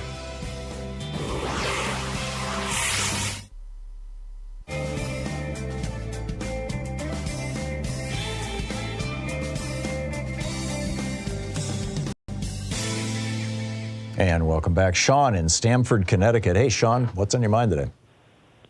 Well, on my mind is this smoke that's been coming down from Canada. Right. Never seen anything like this in my life. And there's a video you might want to see. It's the Yankees White Sox game from Monday night. If you turn on, you think you need glasses. The smoke was so thick you could barely see anything. I'm surprised they yesterday played. was even worse. Today was as bad, but I tried to open up the door to my hallway of my building, and the hallway is full of smoke. Yeah. Well, let me tell you a couple things that I learned from our experience with this, for what it's worth, and not just for you, Sean, but for anybody on the East Coast who might be watching. We went through this, I believe it was 4 years ago, might have been 3 years ago, here in Portland. And for 4 or 5 days, you couldn't go outside. I mean, you know, it was every bit as bad as it is in New York, and maybe worse. On some days, you couldn't see 2 city blocks. You know, it was that bad. And our throats were constantly burning. I had a horrible sore throat for 2 weeks afterwards. What we learned was, number one, even when you're indoors, always wear a KN95 mask. Wear the kind of mask that's a respirator. Number two, we tried to buy air filters. The local stores were completely sold out. I bought one on Amazon. It got stolen off the truck. You know, it's just like the Amazon was like, we don't know where it went. But if you can get a home air filter, they're $200-300 if you can afford it. Get one that's got a HEPA filter in it and a carbon filter, because these tiny particles, they damage your heart and they can cause cancer. I mean, this is serious stuff. That. Number three, we ran the air conditioner in our house, even though it wasn't that hot during the period of time when we had all the smoke.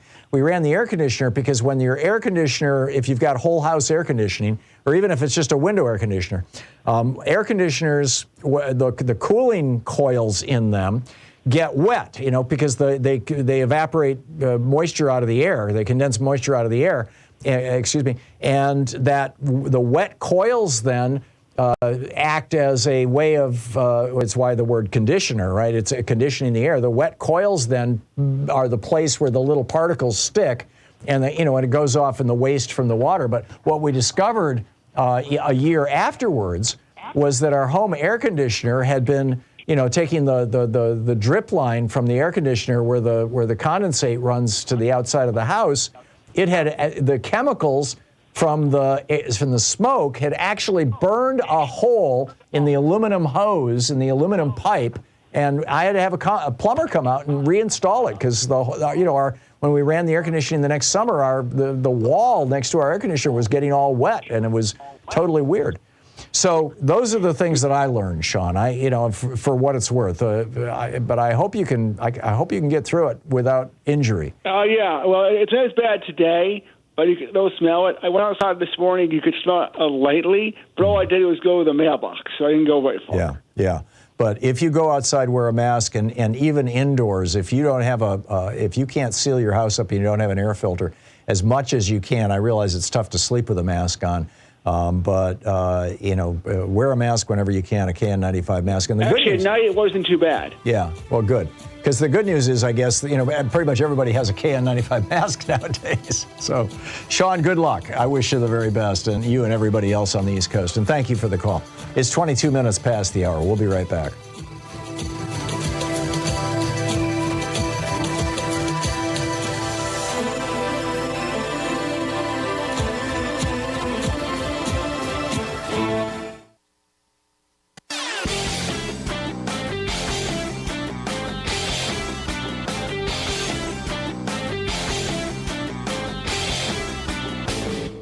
Missed my opening rant today? It's usually published over at HartmannReport.com, where you can read it and share it with your friends for free. Check it out, HartmannReport.com. 23 minutes past the hour. Biden has, this is a really interesting story. The Biden administration today announced that they are stepping up their response to the book ban threats and to the threats against the queer community in general, the LGBTQ plus community. This from Politicus USA, the daily PoliticusUSA.com. The Biden-Harris administration is stepping up a multi-pronged defense strategy against threats to the LGBTQI plus community. They note that federal threat monitoring shows that these threats are, quote, this is from the White House, are increasingly tied to hate groups and domestic violent extremists, that LGBTQ plus individuals, especially transgender women and girls of color, have experienced disproportionately high rates of violence and hate crimes. And part of that hate, that's the end of quote from the White House. Politicus notes, this is Sarah Jones and Jason Easley, note, part of that hate is emboldened by banning books. From July of 2021 to June of 2022, PEN America found 2,532 instances of individual books being banned in schools, affecting 1,648 different titles. The Biden administration has just appointed a new person within the Department of Education's Office of Civil Rights to address these book bans, which I think is spectacular. They note, this is PEN America discovered, of the 1,648 unique book titles that have been banned by bigots in right-wing states, in red states, 41% of them have queer themes or protagonists or characters, and 40% contain protagonists or prominent secondary characters who are persons of color. Now, the argument for these book bans that is made by all these concerned parent groups, which is just, obviously increasingly a smokescreen, as it were, for hate and bigotry. The rationale that they use is we're trying to stop pornography.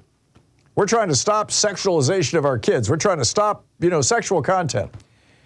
Well, only 22% of the books that were banned had any sexual content of any kind in them. Having a character who's gay doesn't mean that the book is sexual, any more than having a character who's straight means that the book is sexual. Or having a character that's trans, that doesn't mean the book's sexual. Having a character who is a person of color doesn't mean that there's, wild sex scenes in the book. And yet, only, 78% of these book bans have been books that literally have no sexual content. And the argument, the rationale, the BS, the lie that they're putting out, and by the way, 73% of the organizations that are dedicated to banning books have been created in the last 24 months. The argument that they're putting out is, we're trying to protect the children from sex. As if that was if you really want to protect the children from sex, require a XXX domain on the internet so that kids can't just go to any of the, there's hundreds of porn sites on the internet that any kid can log into and watch the most bizarre hardcore pornography you ever could imagine. These people have no problem with that. No problem at all. Because it's not about that. It's not about sex. It's about trashing the queer community and people of color. Period. Full stop. That's what's going on here. This is bigotry, pure and simple. We'll be right back. You're listening to the Thom Hartmann Program. Call 202-808-9925. Your calls are up next. Stay with us.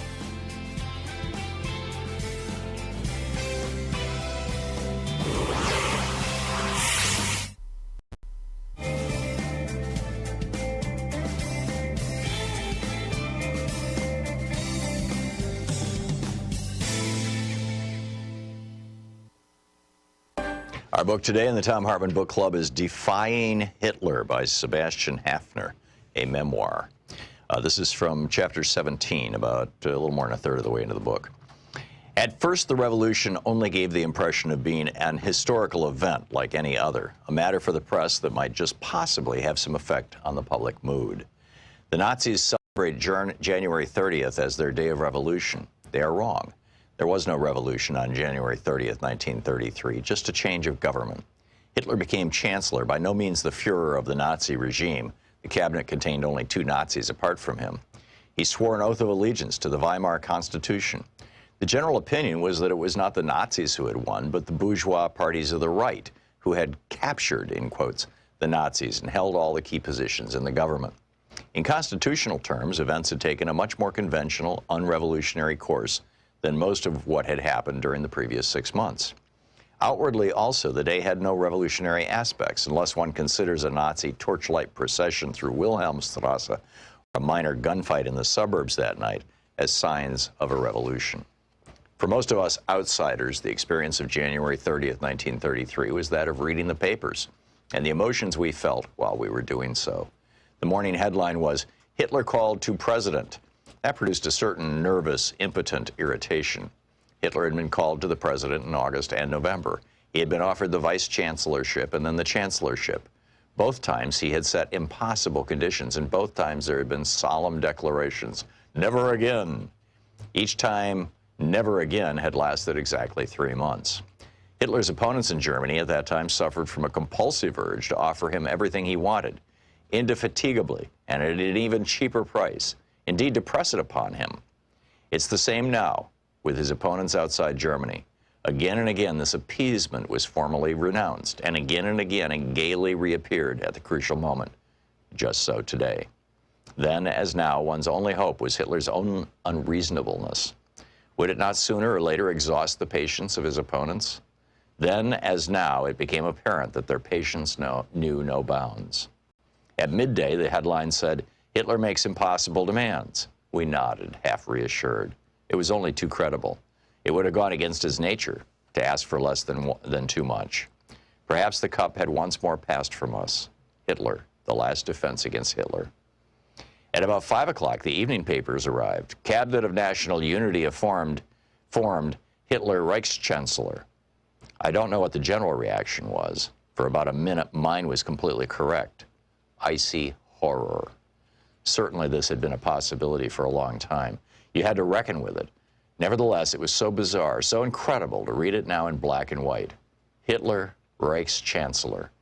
For a moment, I physically sensed the man's odor of blood and filth, the nauseating approach of a man-eating animal, its foul, sharp claws in my face.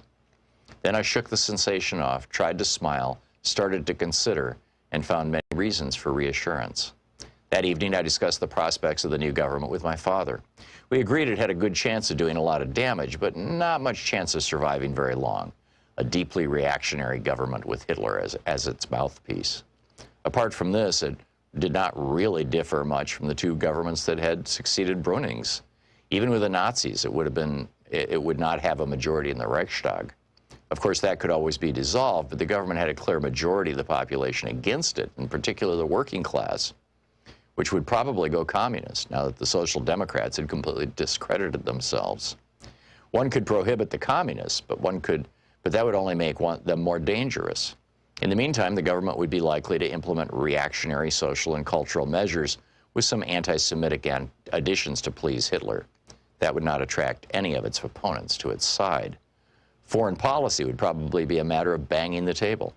There might be an attempt to rearm. That would automatically add the outside world to the 60% of the home population who were against the Hitler government. Besides, who were the people who had suddenly started voting Nazi in the last 3 years? Misguided ignoramuses, for the most part, victims of propaganda, a fluctuating mass that would fall apart at the first disappointment. No, all things considered, this government was not a cause for alarm. The only question was what would come after it. It was possible that they would drive the country to civil war. The communists were capable of going on the attack before a prohibition against them came into force. The next day, this turned out to be the general opinion of the intelligent press. It is curious how plausible an argument it is, even today, when we know what came next. How could things turn out so completely different? Perhaps it was just because we were all so certain that they could not do so, and relied on that with far too much confidence. So we neglected to consider that it might, if worse came to worse, be necessary to prevent the disaster from happening. Through the whole of February 1933, everything that happened remained a matter for the press. In other words, it took place in an arena that would lose all reality for 99% of the population the moment there were no newspapers. Admittedly, enough occurred in that arena. The Reichstag was dissolved. Then, in a flagrant breach of the Constitution, Hindenburg also dissolved the Prussian regional parliament. There were fast and furious changes of personnel in the civil service. The book defined Hitler.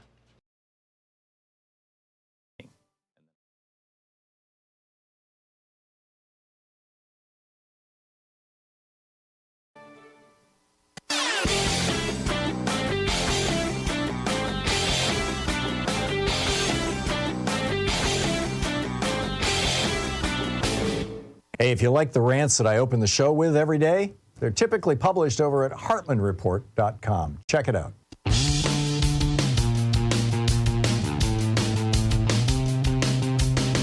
Welcome back. 34 minutes past the hour. Let's pick up your calls here. Dynamo in Duluth, Minnesota. Hey, Dynamo, what's on your mind today? Hey, how does those congressional executive orders work as far as, how many days before Congress has to repeal it if they don't like it? Executive orders come out of the White House. They're when the president orders something, and they are orders that are given to executive branch offices like the EPA or the military or whatever, or agencies that answer to the president. Congress is a separate branch of government, and they have nothing to do with executive orders. They could pass laws that could overturn them, or that could conflict with them, but there's not a relationship between the two. Thanks for the call, though. Rhonda in Miami. Hey, Rhonda, what's on your mind today? Hey, Tom. Thanks for taking my call. I was calling because, well, first I wanted to say morbidly rich. I think we should all be using that term. Yeah, thank you. But I've been pounding on that for years. I love it.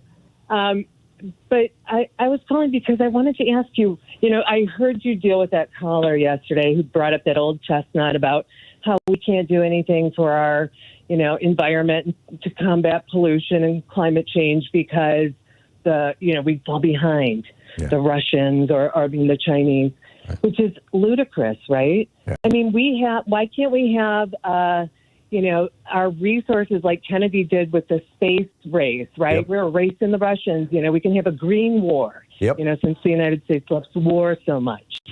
We can just have, our resources directed, and then the benefits that we would get, just like we did with the space race. We've got the internet from that, right? So why can't we do the same thing? Why aren't the Democrats pushing for that? Well, I think to a large extent we did. I mean, the Inflation Reduction Act has the largest green package essentially in the history of America. It was a mind-boggling amount of money. And it's just not enough, right? Well, it was started out as $3 trillion and ended up as $1, as I recall. But yeah, it is a huge amount of money. But I think we're seeing the results. The other thing that I thought was interesting was this morning there was a piece in one of the it might have been one of the car and driver kind of magazines, and that. Electric vehicle sales are dramatically up. They're 2 or 3 times right now what they were just 2 years ago. I mean, it's like 9% of all new cars now being sold are electric vehicles, which is huge. And so a huge swing has started. So they were asking people, why are you buying an electric vehicle? And it turns out the main reasons people are buying electric vehicles aren't because they want to save the environment. The main reasons they're buying them are, number one, want to save money. Exactly. Number one, it costs the equivalent of about $1.25 a gallon to run an electric vehicle. So it's like, dollar gas, right? Number one. Number two, they just go lickety split. I mean, there's no transmission in these things because the torque is just incredible. I know. You put your foot on the gas. Let's convert NASCAR right to electric vehicles. Come on. Oh yeah, I had a neighbor of mine came over and saw our car and he said, can you give me a ride and show me how? He was curious about the car. And so I took him out on the street and I just hit the gas, just stomped on the gas and threw him back in his seat. And he's like, holy crap, I've never had a car do that. It's like being in a jet plane. and it's like toys for boys, right? So and girls too, I guess. Exactly. And then third, you know, they're so technologically cool. And then fourth, there's the maintenance cost is almost zero. I mean, there's no oil changes, there's no valve jobs, there's no spark plugs to replace. There's literally no moving parts except the armature on the motor. I mean, it's just so anyhow. It turns out that I think that green and Texas now is producing more green power than the next three states, which is California, Connecticut, and I'm forgetting the third one combined. I think it might be Iowa. Texas is 25% of all their electricity now is coming from green sources. And, there's a problem with that. I mean, I'm going to talk about it at the top of the next hour. The Texas legislature is trying to slow that down. But I don't think it can be stopped. I think that, fossil fuels have had their day. People don't want stinky cars in their garages. They don't want to be inhaling, the tailpipe exhaust. It's just every federal building should have solar panels and wind turbines and geothermal. I mean, this can be done. I'm with you. I'm completely with you. Yep. Rhonda, thank you for the call. It's great to hear from you. Tony in Puyallup, Washington. Hey, Tony, what's up? Thank you. Listening on KNKS. There we go. Yeah, I want to talk about nuclear energy, but I want to tell you a really quick, cute story about my family. I'm the only one. My daughter, my nephew, my son-in-law, my brother, they're all these conservative types. So I'm like way all by myself here. One night we were out to dinner, and my 4 grandkids were there, and I was, carrying on a conversation with my conservative daughter and son-in-law, and the grandkids, all 4 of them, held up their hands in the little heart position to me. You know what I mean by that heart position? Yeah, I know what you're talking about. Yeah. The grandkids, they weren't old enough to get in the conversation, but they were saying, "We're with you, Grandma. Keep it up." That's all 4 great. of them. That is great. So that was the Zoomers are going to save us, and Generation Alpha's coming up behind them. Exactly. You're always talking about the younger generations. I wanted to tell you that. But what I'm calling about is I had a neighbor years ago who had her sister was a nuclear physicist. And she said they were working on nuclear fusion, and that if when nuclear fusion can be operable, it's able to produce nuclear energy without all the negative side effects of what the plants are doing now. Do you know this about nuclear fusion? Yes. It's like the way that nuclear fission works, which is the way contemporary nuclear power, is you take these very very large radioactive elements, atoms, like uranium, and as they break down, as they decay, or as they interact with each other, it releases heat in addition to radiation. And the heat then is used to boil water, to make steam, to turn a turbine, okay? The way that fusion reactors work, they also generate heat, although they may be able to be generating other things. But they work by fusing 2 hydrogen atoms into a helium atom, if I'm remembering my physics correctly. And so you don't have to start out with a radioactive element, and you don't end up with a radioactive element. Now, there is radiation that can be produced by those fusion reactions. So you've got problems with the containment vessels, perhaps, ending up radioactive over time. But it's nothing like with the fission reactors. The problem is holding the reaction, because it's done with gases.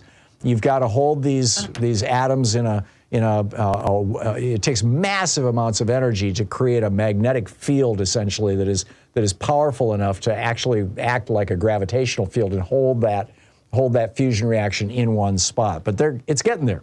It's getting there. So, we'll see. I was thinking, like in the future, in the not too distant future, we should be able to do all nuclear energy produced that way rather than the way they're doing it now, right? The problem with it is that it's still centralized energy production. There is enough solar energy that hits the United States that if we simply put solar panels on every building in America, we would generate enough electricity to power the entire world. It's massive amounts of potential energy here in the United States and everywhere in the world, of course. And if, right now, only a very, very small percentage of our households have solar panels on their roofs. And now you've got companies, I mean, Tesla's doing that. They're selling solar roofs. It's literally shingles. You replace the shingles on your roof instead of asphalt shingles. You replace them with solar shingles. And your roof becomes a giant solar panel. And, you know, as that kind of thing becomes more affordable, and as the Inflation Reduction Act, which provides huge subsidies for solarizing your home, particularly if you're low income, as those things really take bite, as the word spreads, you know, I saw a piece on Daily Kos a couple of days ago. A guy was talking about how he had solarized his home, and he broke down the economics of it. It cost him $50,000 to do it. He got $20,000 in rebates in cash from the state and federal government. Of the $30,000 that it cost him, he recovered something like 70% of that in the first 3 years just by not having an electric bill anymore. And he must have had a fairly high electric bill. It was an all-electric house. But, you know, bottom line is it's cheaper. It's just like the conversation I was having earlier about the electric cars. You know, it just works better. So I really think that that's the direction we need to be going. Tony, I need to move along, but thank you for the call. It's great to hear from you. I appreciate it. Pearson in Lamarck, Texas. Hey, Pearson, what's on your mind today? What an emotional roller coaster ride today on your show. Not unusual, by the way. We hear about Vladimir Putin, a criminal, just like Donald Trump, who's so mercenary that he would totally physically wreck an entire country's infrastructure. Then we hear about that horrific attack against your volunteer moderator. Yeah. And then we hear about the grandmother who gets kudos from her grandkids. I'm telling you. There you go. I don't know what sense to make out of all this, except I will say that both Donald Trump and Vladimir Putin, they're both competent, they're both criminal, and they both deserve to stay in criminal trial and imprisonment. End of story, or as Joe Biden would say, period. Period. By the way, did you notice that when Chris Christie was talking to those people announcing campaign, that he brought up how Donald Trump is responsible for adding $3 billion or trillion dollars to the national? Yeah, $3 trillion. But you know, it's because he's a Republican. It's against his DNA to specify how that happened. Right. He didn't bring up. It was a tax cut. Yes, I rest my case. They're all criminals. God help this country. Criminals and hustlers, grifters, professional grifters, all. Pearson, thank you. It reminds me of that old the song that Jefferson used to quote all the time. You know, sing tarantara, fools all, fools all. It was a big play that was very, very popular in the 1700s. Anyhow, 45 minutes past the hour. We'll be back with more of your calls in just a moment. Stay tuned. It's the Thom Hartmann Program, speaking the truths that the fossil fuel industry would really rather you didn't know. You're listening to Thom Hartmann. Visit thomhartmann.com for audio and video archives. It's the place where despair is not an option. Back with your calls in just a moment.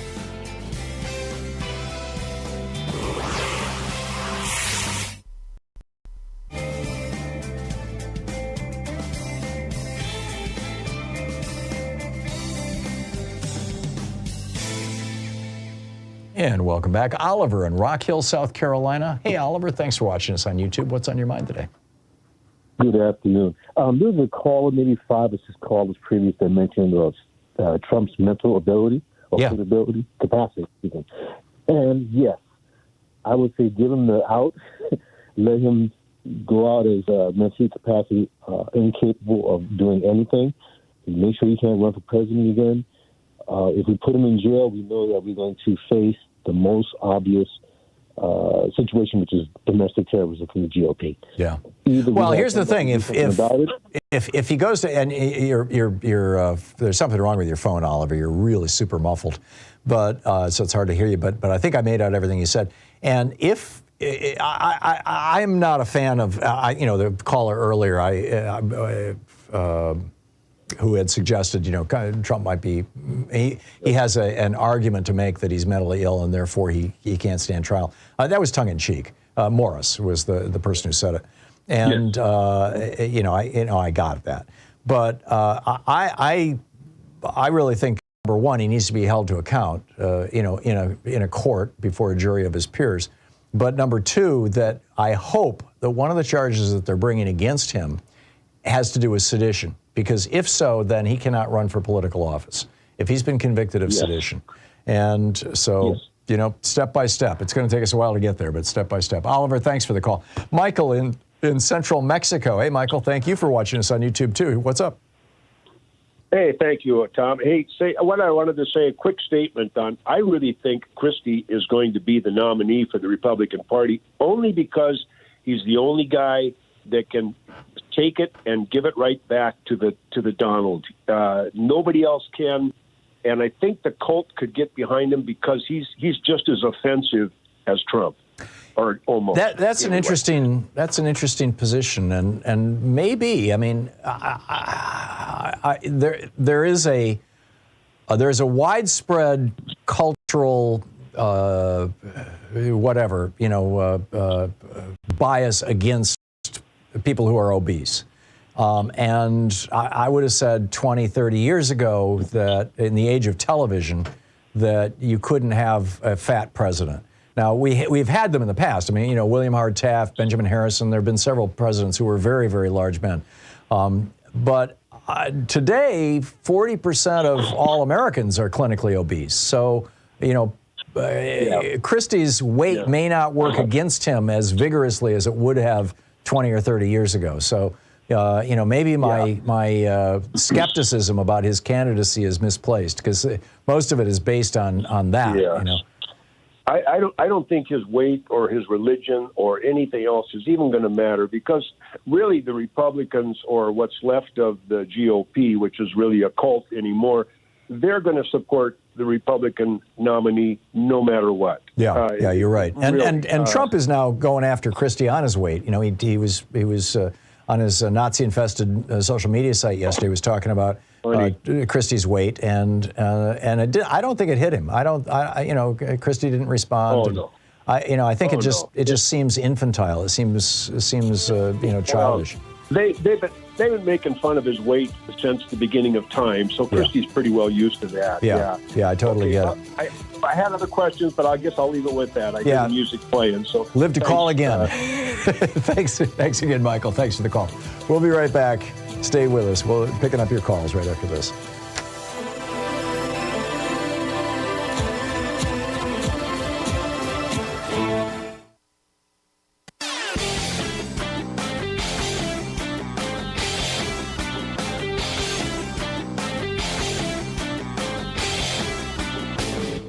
Hey, thanks so much for sharing our program and for reaching out to our stations and sponsors and letting them know that you're listening. It really means a lot to us. So when was the last time you heard some Republican ranting about how, like Ron DeSantis, Florida's where woke goes to die, and we're declaring war on woke, and all that kind of. Republicans have been using dog whistles for most of my lifetime to shout out to their generally white racist base against various minority groups. Richard Nixon was, we're law and order, and as John Ehrlichman pointed out, his whole war on drugs was a war on black people and hippies. George Herbert Walker Bush had Willie Horton. George W. Bush had the Muslims. Donald Trump, it's the Mexican rapists. It just never ends. Woke is just the latest dog whistle they've got. So the next time somebody uses that phrase, just, ask them, what are you talking about here? Are you just trying to tell me that you're a bigot? I mean, what are you really saying? There's a whole rant about this over at HartmannReport.com. Check it out.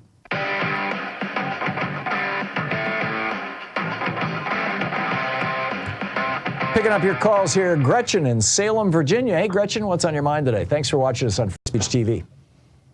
Thank you so much. I did a lot of research today and yesterday because I have workers outdoors in New York, New Jersey, Pennsylvania area. Mm-hmm. And the filtrete.com, FILTRETE.com, has the filters I use in my house. Mm-hmm. And you can only buy over the counter a MERV, MERVE 12. That's $1,500. People should go online. I bought two for $49 plus shipping $17. For $2,500 to $2,800 is the model number on it, or the whatever they call it at the top. And if you look carefully on the thing in the store, the pleated filter for your air conditioning unit, you can find the MERV number, but it's hard to find. It's at the bottom. Mm-hmm. And basically go to gispub.epa.gov. That shows what the MERV means. It shows the numbers in your area for air danger, air pollution danger. Okay. And so the air danger is very, very high there. They should wear an N95 and not go out. Even if, like you said, what you said is wonderful. N95 does not protect against ozone, which causes asthma. Right. So the filters are $49 for two. That was available. I ordered it. I ordered one, and you can only buy over the counter up to 12. 12 is not sufficient. Well, I first went to YouTube looking for how to make a box fan with a HEPA filter, and it's not the first video, but it's like the second or third video. He puts five. He raises it up on legs, and he puts 5 filters around a box fan, and the air draws up through the filters, out, up, horizontally up towards the ceiling through the fan. So and on that video, which is well worth watching, he shows this colored chart showing the MERV numbers and what they mean. So you need 14 and above. My CBS station said 13 where I am, but I'm not in that area. I'm in Virginia.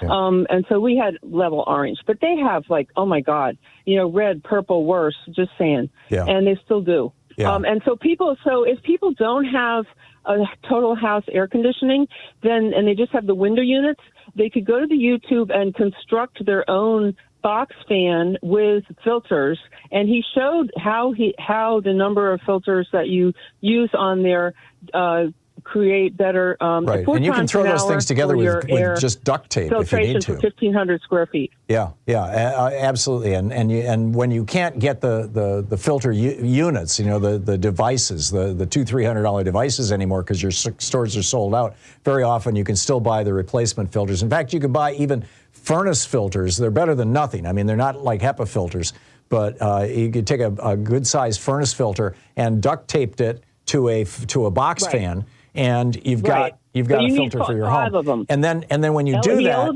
let me give you a tip from experience here, from having done this. When you do that, make it wet.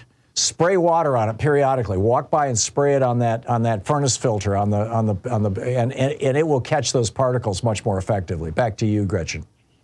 And thanks for telling us about the drippy aluminum corrosion from the chemicals. Yeah, like people should go outside and look. Yeah, for people who didn't hear, outdoors or indoors. This was what happened. When we had this horrible smoke here in Portland, we were running our home air conditioner, even though it wasn't that hot outside. We were running our home air conditioner to try to condition the air because the condenser units in the air conditioner that cool the air also precipitate or condense water out of the air, and therefore they're moist. And that's why I was saying, if you're going to build a box fan with a furnace filter, spray the filter with water. Keep it wet all the time, because that moisture grabs the particles. But then the moisture drips down, and there's a drip line that comes out of your furnace that goes outside your house or drains into a drain in your house, depending on how your house is built. Ours drained right to the outside of the house. And what we discovered was that all these chemicals that were being caught by the air conditioning unit and transported off in the water were literally burned a hole in the aluminum pipe that came off that went to the outdoors. And I had to, it took me a long time to figure out. We had to rip a wall out, and because everything was getting all wet as soon as I turned the air conditioner on, we couldn't figure it out. And we ended up having to get both a contractor and a plumber over to figure the thing out. I tried snaking it. I thought it was just clogged. It wasn't clogged. It had actually burned a hole in the pipe. This is how toxic this stuff is. So be very careful. But air conditioners, will condition your air. They will take those particles out. Even you want to run them in a cooling mode, not just fan mode, obviously. And, we were making our house more cold than it was comfortable, but at least it was getting the smoke out of the inside of the house. And we had a couple of windows we discovered we had to tape.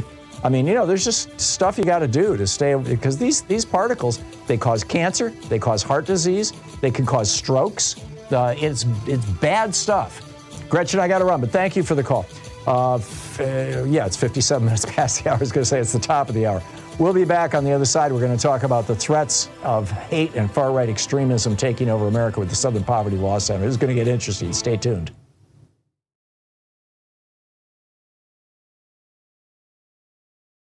In addition to bringing you the Thom Hartmann Program here on Free Speech TV and Video Media Online, we also have a whole set of ways you can interact with us and tools you can use to spread the word about the importance of democracy and the threats to it in our republic. First, there's your daily homework. Sue Nethercutt puts together a daily email newsletter that has a link to every story I discuss on the air, so you can find my sources and you can share them with your friends. It's free and you can sign up at thomhartmann.com. Second, I publish my daily take every day over at the hartmannreport.com website. That's also free if you want the daily 5 days a week rant in your inbox. No ads either. Third, we have the podcasts. There's the free 1-hour version of our daily show that's advertising supported. You can find that wherever you get your podcasts normally. And then there's also the podcast of the entire 3-hour show with no advertisements, and that's available by subscription over at thomhartmann.com. So check them all out at thomhartmann.com and hartmannreport.com.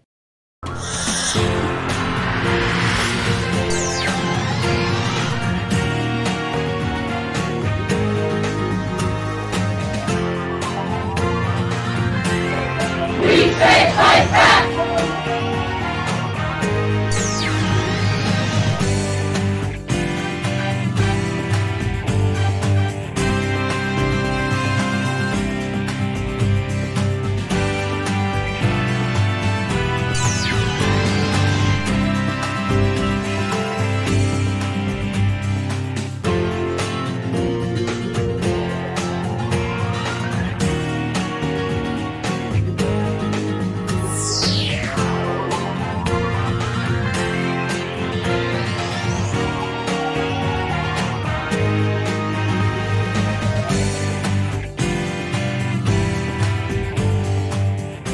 Our book today in the Thom Hartmann Book Club is Defying Hitler by Sebastian Haffner, a memoir. This is from chapter 17, about a little more than a third of the way into the book. At first, the revolution only gave the impression of being an historical event like any other, a matter for the press that might just possibly have some effect on the public mood. The Nazis celebrate January 30th as their day of revolution. They are wrong. There was no revolution on January 30th, 1933, just a change of government. Hitler became chancellor, by no means the Führer of the Nazi regime. The cabinet contained only 2 Nazis apart from him. He swore an oath of allegiance to the Weimar Constitution. The general opinion was that it was not the Nazis who had won, but the bourgeois parties of the right, who had captured, in quotes, the Nazis and held all the key positions in the government. In constitutional terms, events had taken a much more conventional, unrevolutionary course than most of what had happened during the previous 6 months. Outwardly also, the day had no revolutionary aspects, unless one considers a Nazi torchlight procession through Wilhelmstrasse or a minor gunfight in the suburbs that night as signs of a revolution. For most of us outsiders, the experience of January 30th, 1933 was that of reading the papers and the emotions we felt while we were doing so. The morning headline was, "Hitler called to president." That produced a certain nervous, impotent irritation. Hitler had been called to the president in August and November. He had been offered the vice-chancellorship and then the chancellorship. Both times he had set impossible conditions, and both times there had been solemn declarations, "Never again." Each time, "never again" had lasted exactly 3 months. Hitler's opponents in Germany at that time suffered from a compulsive urge to offer him everything he wanted, indefatigably, and at an even cheaper price. Indeed, to press it upon him. It's the same now with his opponents outside Germany. Again and again, this appeasement was formally renounced, and again it gaily reappeared at the crucial moment. Just so today. Then, as now, one's only hope was Hitler's own unreasonableness. Would it not sooner or later exhaust the patience of his opponents? Then, as now, it became apparent that their patience knew no bounds. At midday, the headline said, "Hitler makes impossible demands." We nodded, half reassured. It was only too credible. It would have gone against his nature to ask for less than too much. Perhaps the cup had once more passed from us. Hitler, the last defense against Hitler. At about 5 o'clock, the evening papers arrived. Cabinet of National Unity formed Hitler Reichschancellor. I don't know what the general reaction was. For about a minute, mine was completely correct. Icy horror. Certainly this had been a possibility for a long time. You had to reckon with it. Nevertheless, it was so bizarre, so incredible to read it now in black and white. Hitler, Reichschancellor. For a moment, I physically sensed the man's odor of blood and filth, the nauseating approach of a man-eating animal, its foul, sharp claws in my face.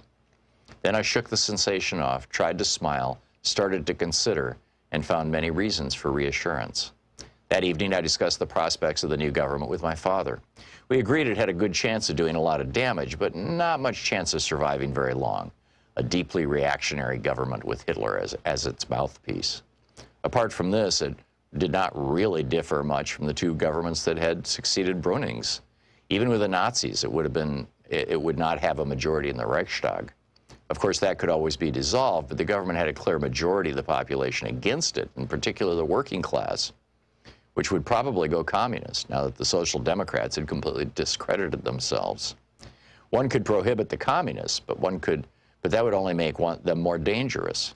In the meantime, the government would be likely to implement reactionary social and cultural measures with some anti-Semitic additions to please Hitler. That would not attract any of its opponents to its side. Foreign policy would probably be a matter of banging the table. There might be an attempt to rearm. That would automatically add the outside world to the 60% of the home population who were against the Hitler government. Besides, who were the people who had suddenly started voting Nazi in the last 3 years? Misguided ignoramuses, for the most part, victims of propaganda, a fluctuating mass that would fall apart at the first disappointment. No, all things considered, this government was not a cause for alarm. The only question was what would come after it. It was possible that they would drive the country to civil war. The communists were capable of going on the attack before a prohibition against them came into force. The next day, this turned out to be the general opinion of the intelligent press. It is curious how plausible an argument it is, even today, when we know what came next. How could things turn out so completely different? Perhaps it was just because we were all so certain that they could not do so, and relied on that with far too much confidence. So we neglected to consider that it might, if worse came to worse, be necessary to prevent the disaster from happening. Through the whole of February 1933, everything that happened remained a matter for the press. In other words, it took place in an arena that would lose all reality for 99% of the population the moment there were no newspapers.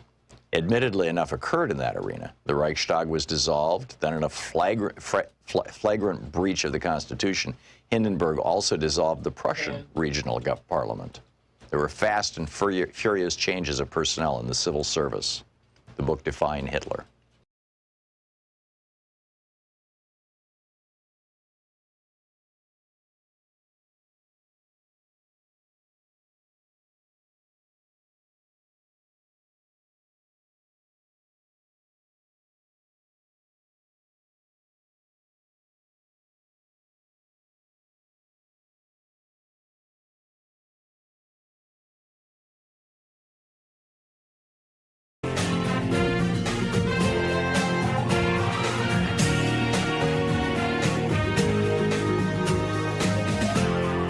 This is the Thom Hartmann Program.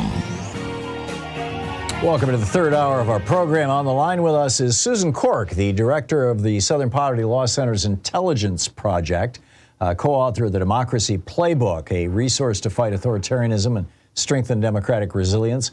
SPLcenter.org is the website. Also, that's the Twitter handle, and Susan's personal Twitter handle is Susan Corke, C-O-R-K-E, number 1. Susan, welcome to the program. You guys just released a report, The Year in Hate 2022, looking back at last year. And I understand there were 1,225 active hate groups in America? Yes, thank you so much for having me on today, Tom. And I wanted to note, as a native of Concord, Massachusetts, I appreciated you starting the last segment with Ralph Waldo Emerson. Okay. His words ring true today. Yes, we documented 1,225 active hate and anti-government extremist groups across the United States in 2022. Put that in context. How, what does that look like in say, the scope of the last 20, 30, 40 years?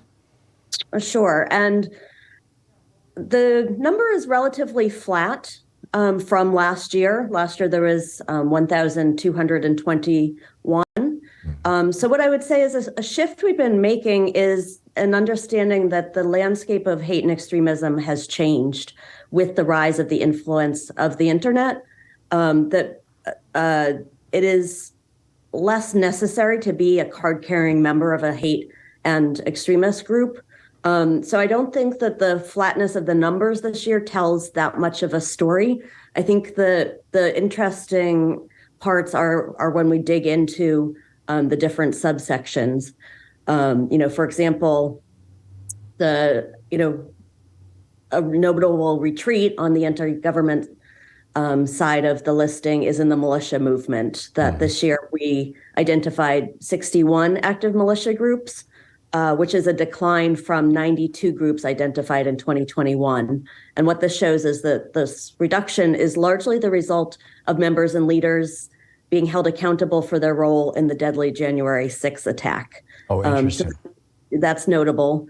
On the one hand, the Oath Keepers, their organization has really been crumbling as a result of historic convictions. On the other hand, the Proud Boys group has seen a growth in membership. So the problem is still dire, but there has been a real shift in that area of the report. What are the different categories of hate groups that you're identifying? Sure. And that's how my department is organized. So we think of it in different categories, but we have the white power and white supremacist, white nationalist groupings.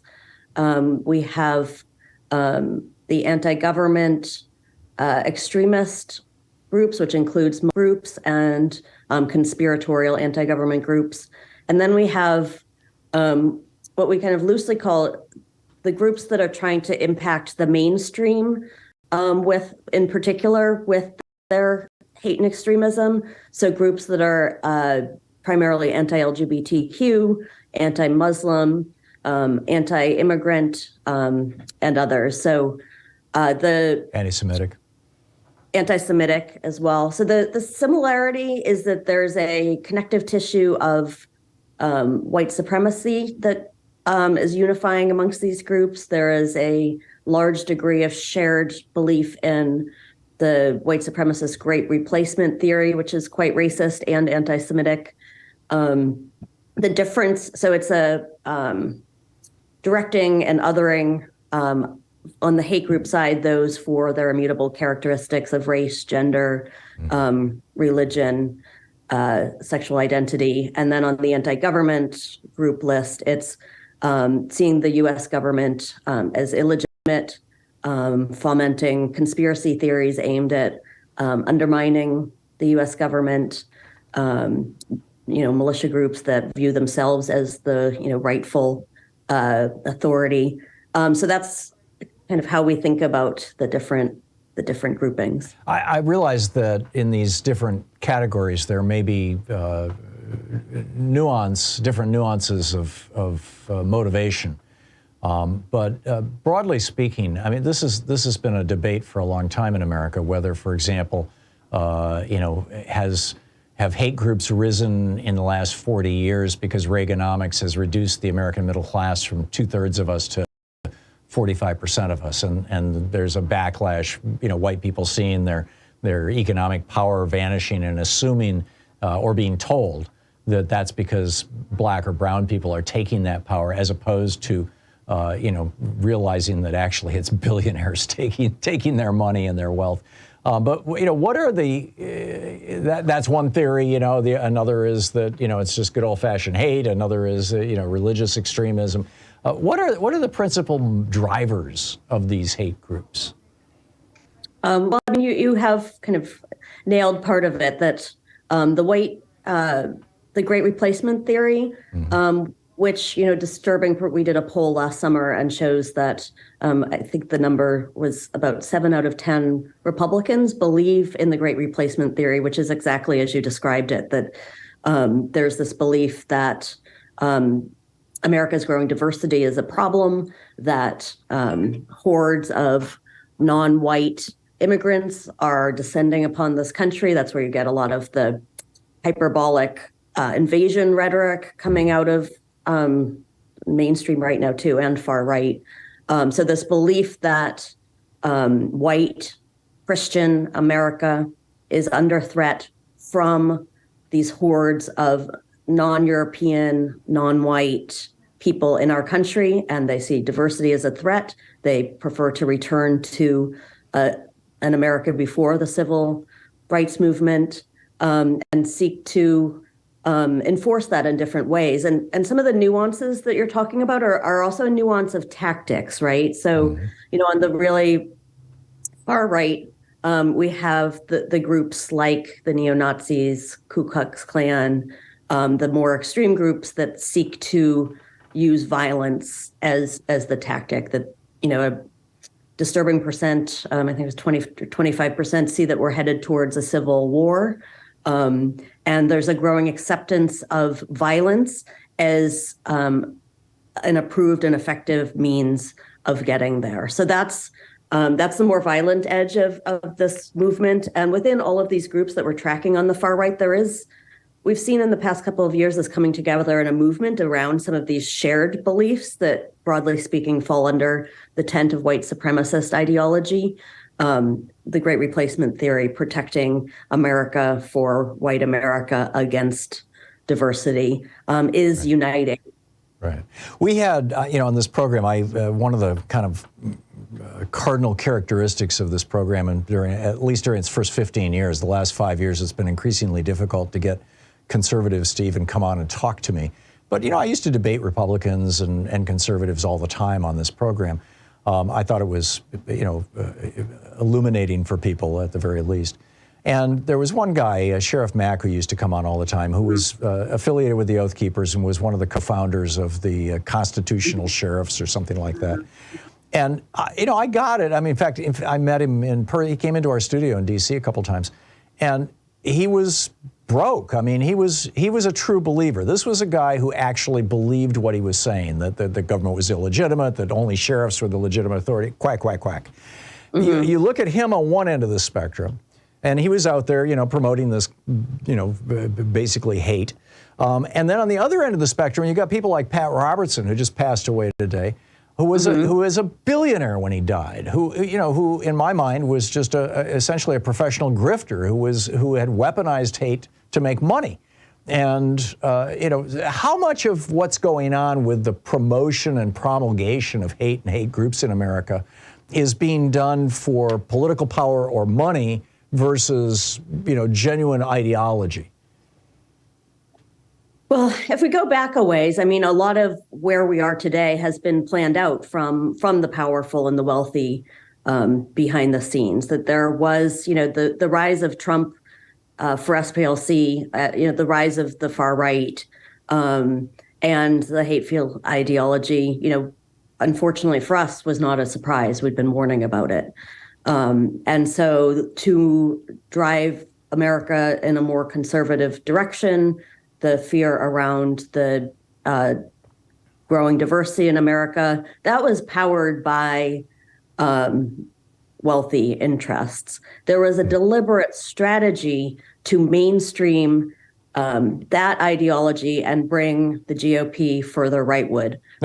Is that just, simply like the old cartoon of, the rich guy sitting there with 20 cookies in front of him and a poor black guy with no cookies and a poor white guy with one cookie, and the rich guy says to the white guy, he wants your cookie? Is that basically what's going on with that? That is kind of the populist, the populist, playbook. But what I would say is it's a little more complicated than that. So at the same time, we had the rise of the internet, and while it was seen initially as the great equalizer, the great hope for democracy, what we found out is that has not borne out to be true. That it is very easy, and those on the far right, saw that this could be a way to really achieve the aims of mainstreaming hate and extremism and radicalizing, using it as a radicalizing force. And, there's been a certain amount of complicity, which we've seen over the years with the tech companies, Twitter and Facebook. In particular, in seeking profit. So to your point about, the profit motive, there was profit in going after the most outrageous, controversial material was that was driving profits for those organizations. And we saw that at Fox with Tucker Carlson. We have about 25 seconds till we hit a hard break here. What can Americans do other than going to SPLC Center or SPLcenter.org and signing up with the Southern Poverty Law Center? What can we do about this? That's a great question. One, public education has been under attack. We need a big push for inclusive public education. Two, we need to start working more on prevention. There needs to be a greater investment by public and private into community resilience and preventing radicalization. Three, it's very important that officials and leaders use their platform to speak out against hate and extremism and to draw the line and push extremism. That's great. Susan Corke with the SPL Center, the Southern Poverty Law Center, one of the great organizations. Hang on just a second, Susan. This is the Thom Hartmann Program. That guy always steps on me. Susan, thank you so much for being with us today. It's great talking. Yeah, thank you. Great interview. Appreciate it. Thank you. Okay, We'll be back with more of the news of the day and your calls in just a moment.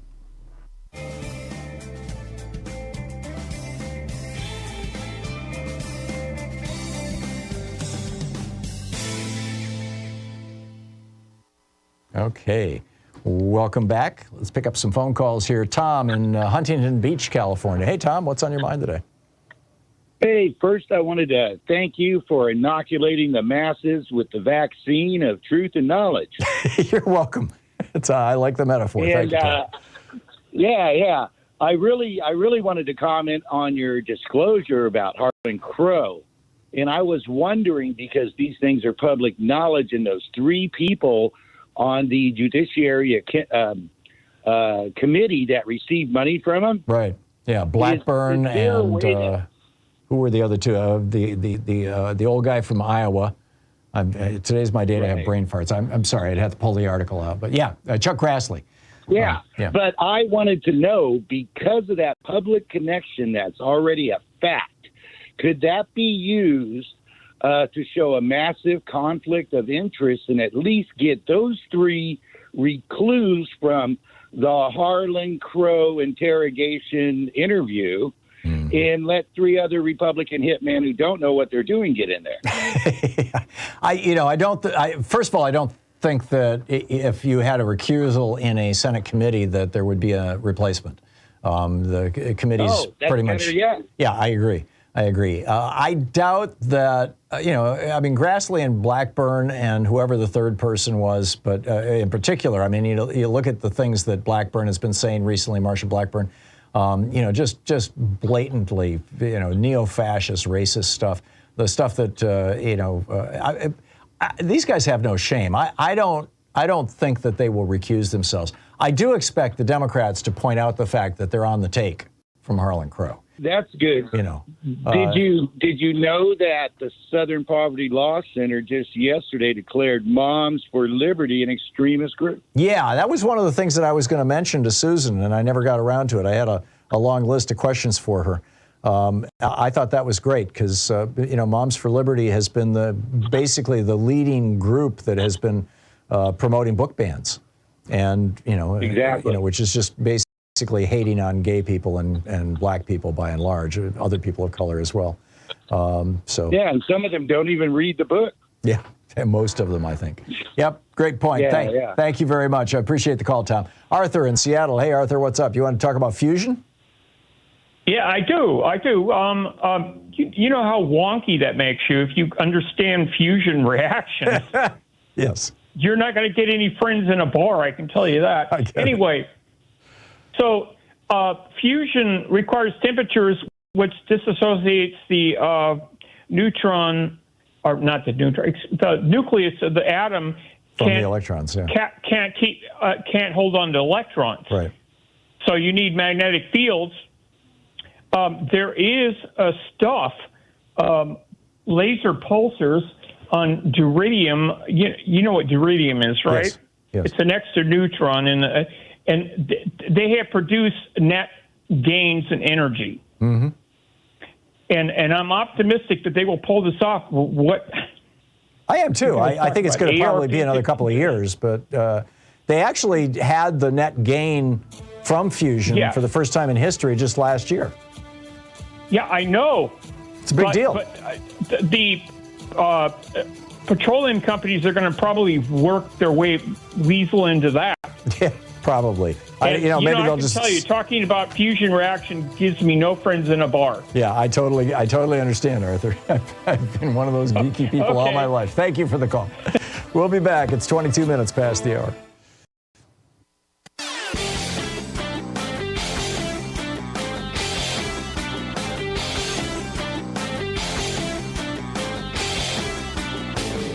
Change starts with you. You can be calling your Democratic or Republican representatives to let them know what you think by calling 202-224-3121. It's the Capitol switchboard. It'll get you right through to them. At 23 minutes past the hour. And, I got to tell you about what's going on in Texas and in Florida. So it's just some really grim news. Texas has been one of the largest, fastest adopters in the country of green energy. And the reason why is because there are just, if you've ever driven across Texas, I've done it twice, and it takes 2 days to drive all the way across the state if you're going to do it in a reasonable fashion. And, there's these huge plains where there's nothing sticking up, and it's flat, and the wind just blows. And so they've got lots and lots of wind power in Texas. And in fact, 40% of Texas's electricity last year came from carbon-free sources. Now, it wasn't all wind. There was also solar, and there was also geothermal, and there was also hydro. But the vast majority of it was wind. And they're doing well. And this has gotten the attention, the fact that Texas is doing well with this, of the fossil fuel industry, which is, also largely centered in Texas. And so this new group has come out, the Texas Public Policy Foundation, which sounds like, we're about good government, right? Well, no, they're funded in large part, according to this report by Oliver Millman over at The Guardian, funded in large part by the fossil fuel industry. And when the Texas legislature just ended their session last week, and will not reconvene for another 2 years.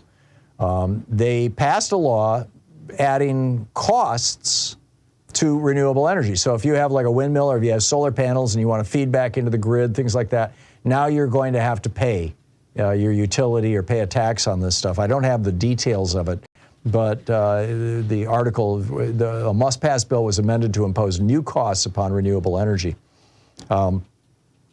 This group is also it started in Texas apparently, but it's also, according to The Guardian, bankrolling efforts in Massachusetts to stop offshore wind power and to prop up coal power in Arizona.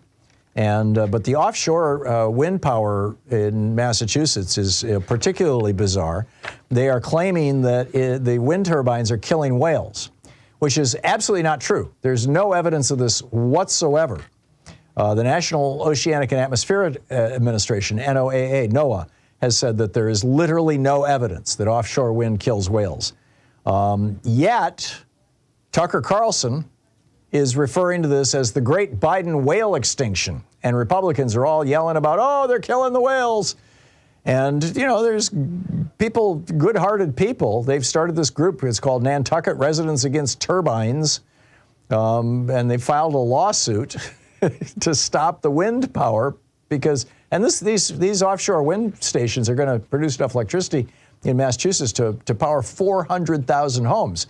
That's going to take a big bite out of the fossil fuel industry's, coal-fired, oil-fired, gas-fired power plants.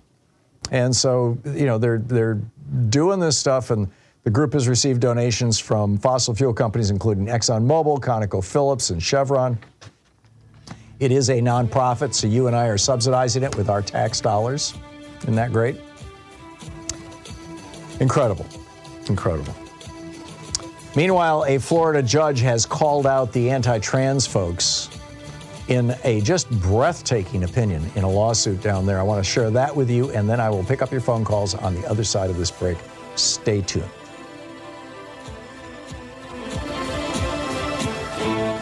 You're listening to the Thom Hartmann Program. Call 202-808-9925. Defending America from the weapons of mass deception. I'll be right back with you.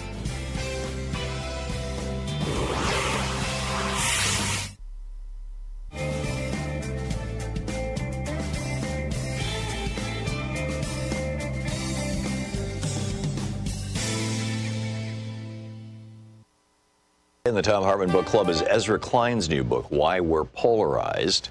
This is from the introduction, and it's a couple pages into it. I'm starting out here.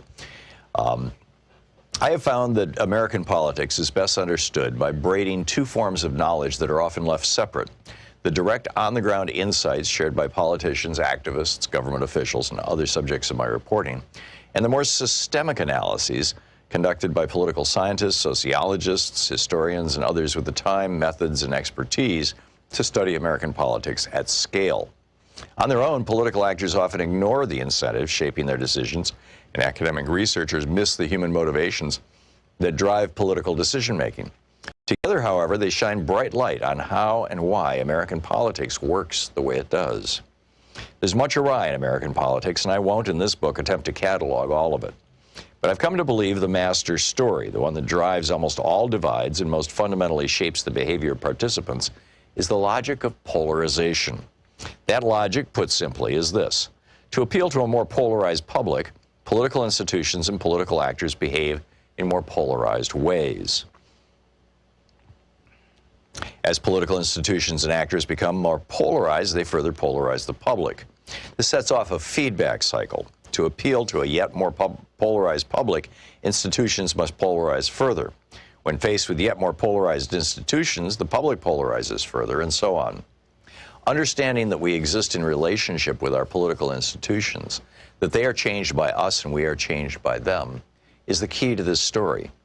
We don't just use politics for our own ends. Politics uses us for its own ends. There are many different types of polarization possible, and I'll discuss some of them later in the book, but the locus of polarization I'll discuss is on political identity.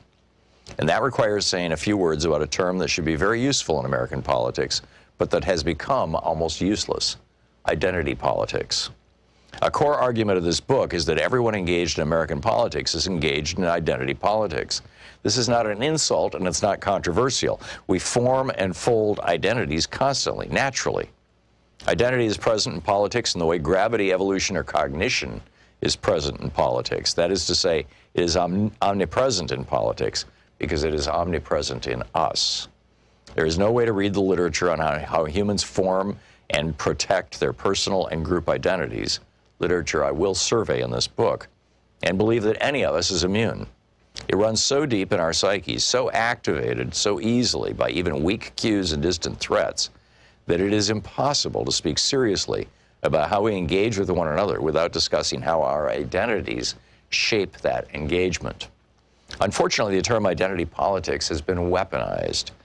It is most often used by speakers to describe politics as practiced by members of historically marginalized groups.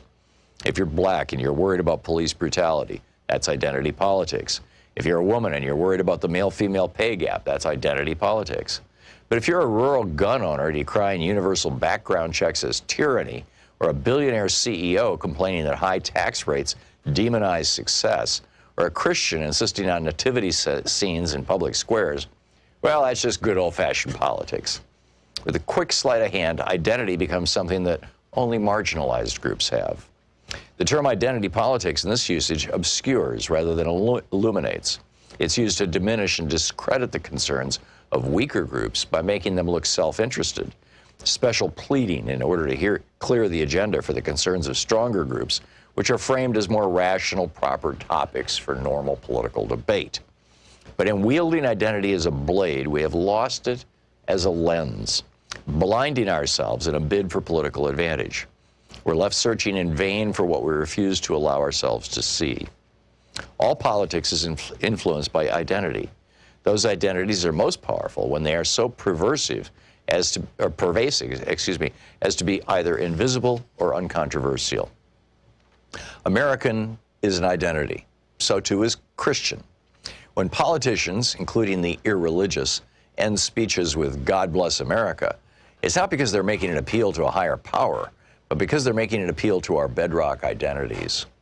If you don't believe me, ask yourself why there are so few open atheists or even agnostics in national politics. This does not mean that politics is an equation solved by locating identity. Identity shapes our worldview, but it does not mechanistically decide it. And while we often speak of identity as a singular, It is always a dizzying plural. We have countless identities, some of them in active conflict with each other, others lying dormant until activated by threat or fortune. Much that happens in political campaigns is best understood as a struggle over which identities voters will inhabit come election day. Will they feel like workers exploited by their bosses, or heartlanders dismissed by coastal elites? Will they vote as patriotic traditionalists offended by NFL players who kneel during the national anthem, or as parents worried about the climate their children will inhabit? What we are often fighting over in American politics is group identity and status, fights that express themselves in debates over policy and power, but cannot be truly reconciled by either. Health policy is positive sum, but identity conflict is zero sum. The book Why We're Polarized by Ezra Klein.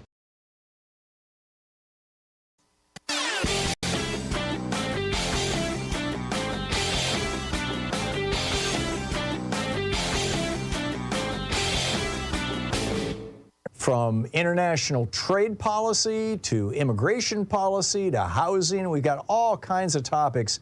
The wars between Republicans and Democrats, the Republican efforts to induce fascism in the United States. A great selection of opinions will be found over at HartmannReport.com.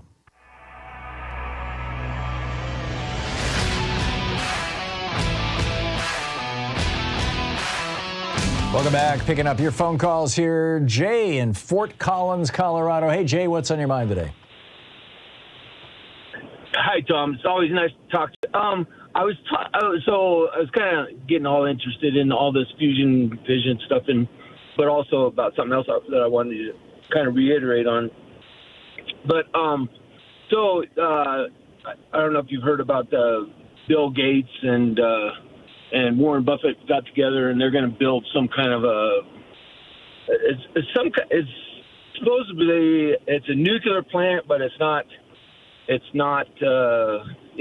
supposedly as dangerous as others. Yeah. But anyway, I don't know if you've heard about that, but anyway, what I was calling about, talking about all this green stuff.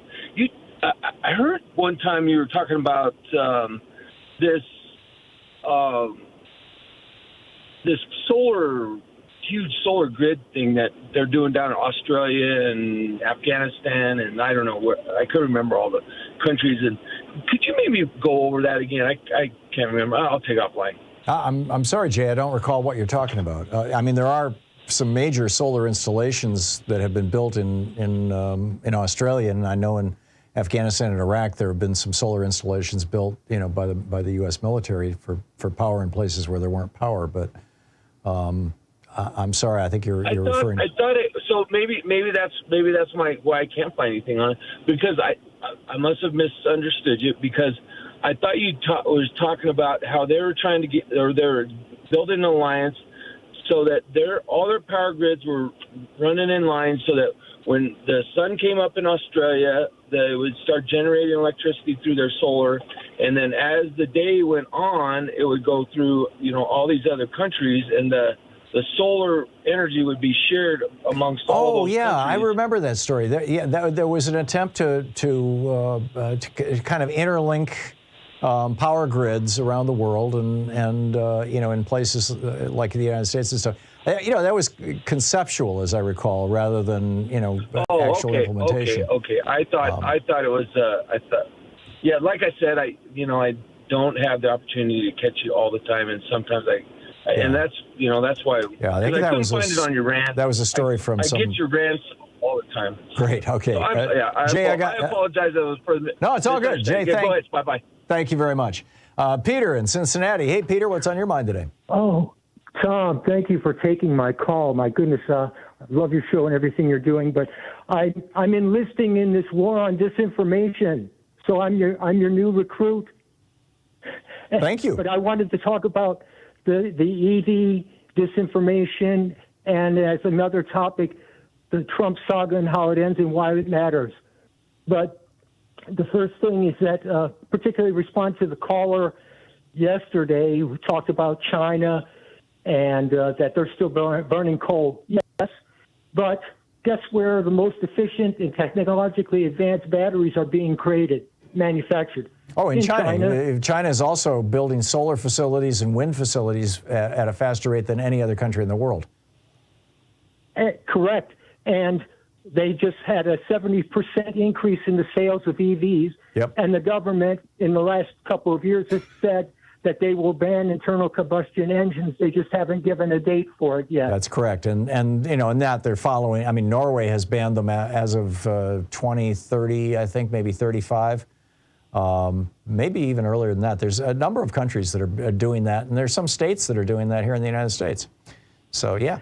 And meanwhile, in Ohio and other states, I live in Ohio, the state governments have imposed what I would call exorbitant and arbitrary tax on EVs. Yeah. So anyway. Yeah. The Republican Party is owned by the fossil fuel industry. So any red state is going to do anything they can to make it harder and harder for you to get an electric vehicle, for you to solarize your house. In a lot of red states, like down in Florida and whatnot, I believe in Florida, you know, if you hook yourself up to the grid, you've got to pay all kinds of weird fees and jump through all kinds of hoops. And part of that is, you know, the utilities lobbying, but an awful lot of it is just, you know, the Republican Party being owned by the fossil fuel industry. It's really tragic, but you know, it's a thing. It's a real thing. So, and that we've got to deal with. Peter, thank you for the call. Dean in Madison, Wisconsin. Hey, Dean, what's on your mind today?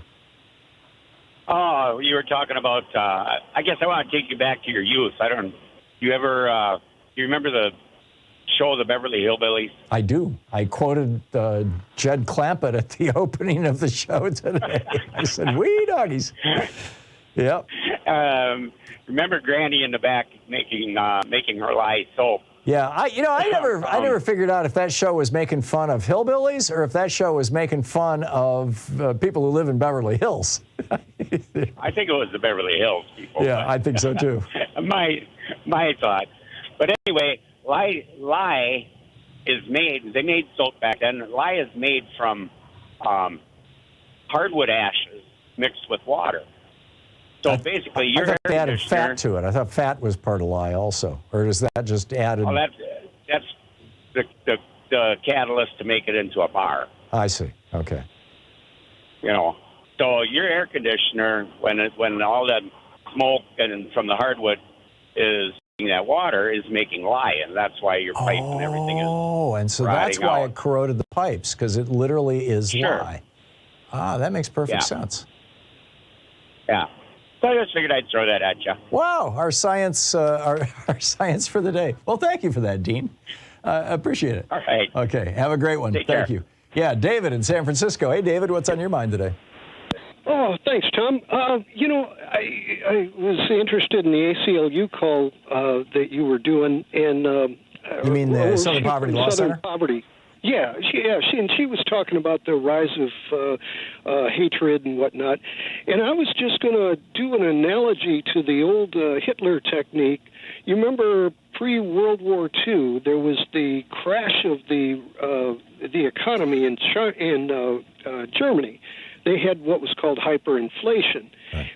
I found an old book by, you remember Barron's Magazine, or Barron's Weekly, and it's a book by Barron, and he's interviewing someone in 1921 about the hyperinflation, and that they intended to do it in order to discredit, to crush their opposition, to not pay back reparations for World War I. And there was an intent to crash the economy. And in doing it, they forced the people of Germany to either pick one side or another. And when you think about how everybody started saluting in unison, heiling Hitler, in order to basically get a sandwich, I've got my grandfather's old stamp collection, and a postage stamp of 50 marks. It goes up to 50,000. You see 50,000 mark ones go up to billions. Yeah. I think the highest was $6 billion or 6 billion marks to send a stamp across town. And when she was talking about how, I believe she was talking about the average white person is now blaming blacks for taking away their middle class status. This explains it, and they're using a technique that has been done 100 years ago. And so, like I say, Barron's writes about it. I remember reading about it back there was a magazine called Stamps, and they talked about the hyperinflation stamps, and this was an issue back in, I think, 1981 or 82. They talked about this, and that it was intended. It was a subversion of their own economy in order to foil the reparations of World War I. That's absolutely right. And you know, when the Treaty of Versailles was negotiated after World War I, there were very, very punitive reparations built into it, where Germany had to essentially pay to rebuild France and Italy and you know, the surrounding countries that they had damaged in World War I.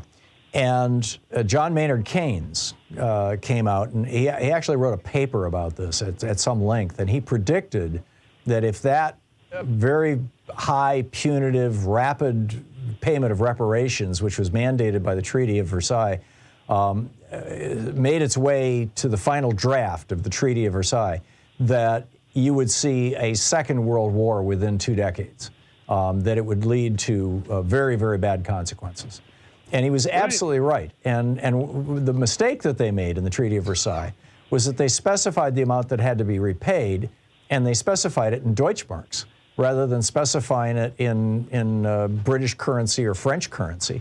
And so the German government just came in and said, okay, cool, you know, we owe you $1 trillion Deutschmarks. We'll just change the value of our currency to the point where $1 trillion Deutschmarks is enough to buy a loaf of bread. Here, have a loaf of bread. Now we're all done paying you back. And, and then, of course, Hitler used that and said, oh, it was the Jews who did this. You know, it was the Jews who were behind the Treaty of Versailles, and there were Jewish people who participated that he could point to. And that, you know, Germany had been stabbed in the back. This is the great stab in the back. You know, Germany had been stabbed in the back. I mean, it was part of one of his stab in the back pitches. And that floated him to power. You're absolutely right. Yeah, it's an amazing issue, and the idea that they're doing it again. Yep. And it's called scapegoating. In fact, we just escaped a possibility of the U.S. dollar being crashed. You remember how the Saudis are now trying to sell oil in another currency. Yep. And coincidentally, the debt crisis, the U.S. dollar was going to be jeopardized by the Republicans, who didn't want to pay our bills and ruin the American dollar. Well, they wanted to crash the economy because they thought it would hurt Joe Biden in the upcoming election. I mean, they're just desperate for power. But spot on. David, thank you. Thanks for pointing all that out. That was great. You're listening to Thom Hartmann. Visit thomhartmann.com for audio and video archives. It's your media support group for We the People. Back with your calls in just a moment.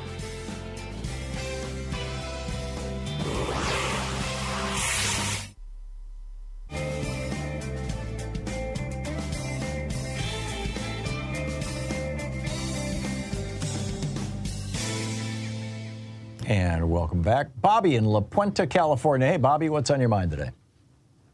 What's on my mind? Thank you for the hard work, you, Louise, and the rest of the honorary Teamsters. And I got a new sister, Joyce. So first things first. And your show is a mixed bag of emotions. Hearing from Cristobal, Richie Mann. Mm-hmm. He's been on your show, correct? Richie's never been on the show, but he's been a volunteer in our YouTube chat room for several years under the name of Connor Arroyo, and he's a good guy. Well, that hit me, so I see if I can help out for that. And the topic is, in California, I had one eye open, one ear open. Local news, they're trying to ban books in the school district of Temecula. Oh, really? Right, the superintendent. Yes. Where is Temecula? It's about 40 miles east of where I'm at. And where position it relative to a big city people would recognize? Yeah, it's they got a reservation there, a casino, you know, out in the country more or less, you know, going towards Big Bear, you know. Okay. And so the thing is, what got me angered was Harvey Milk documentary, you know, his book, his history. And I watched it on TV, had my granddaughter watch it to explain he's a good man. We need more of this kind in our country. Right. And then what the superintendent did, character assassinated his name by calling him a pedophile. Oh, you're I kidding. wanted to call this- Harvey Milk was just a gay, he was a gay member of the Yes. San Francisco City Council who was assassinated by Dan White simply because, Dan White was a homophobe because he hated gay people. It was that simple. Exactly, but they're still attacking him, his character, a Oh, my pedophile. God. You That's know, you don't incredible. throw a jacket like that at anybody, Tom. Yeah. And Governor Newsom responded. Did he? Responded to this guy. Good. No. Then he walked off like a coward, like most of these brown-nosed brigades. That's the Republicans, in my opinion. Wouldn't answer brown-nosed questions brigade. from the audience. I love it. I call them Trump humpers. It's kind of the same thing, yeah. I get it. So, no, I had my granddaughter goes to school, so I'm aware. In the 50s, it was crazy. In the early 60s, a lot of racism here. Yeah. And, my PTSD creeps up, but keep faith. Faith. Your show needs to be broadcast in the rural areas. In my opinion, where is these billionaires, like, forgive me, Oprah Winfrey, this basketball player became a billionaire, open up news stations, radio stations. Come on, don't just talk the talk, walk the walk. Yeah. Yeah. That's just my opinion. I've been begging waking up. wealthy progressives for a lot of years to fund progressive media. Yeah, Step by step. Forget about it. Yeah, well, we've got Free Speech step by TV. step. I mean, it's what you're watching right now, and it's growing. It's doing really well. They've got a new management team there, and they're really ripping up the pavement. I'm very optimistic about the future of Free Speech TV. Well, we're doing what we can. Me and Vivian, the Teamster meetings, put it out there. The T-Mobile, everywhere I go. Yep, Free and Speech TV. I know, and I know that you're a donor and a big supporter, and it's a good thing. Thank you. Bobby, we're out of time here, so I got to run. But I got Thank you, Tom. Thanks a lot for the call. It's always nice to hear from you. We'll be back. It's 49 minutes past the hour. Back with more of your phone calls in just a moment. It's the Thom Hartmann Program, speaking the truth the multinational corporations would really rather you didn't know all about. Apropos of what Bobby was just saying about media. We'll be right back.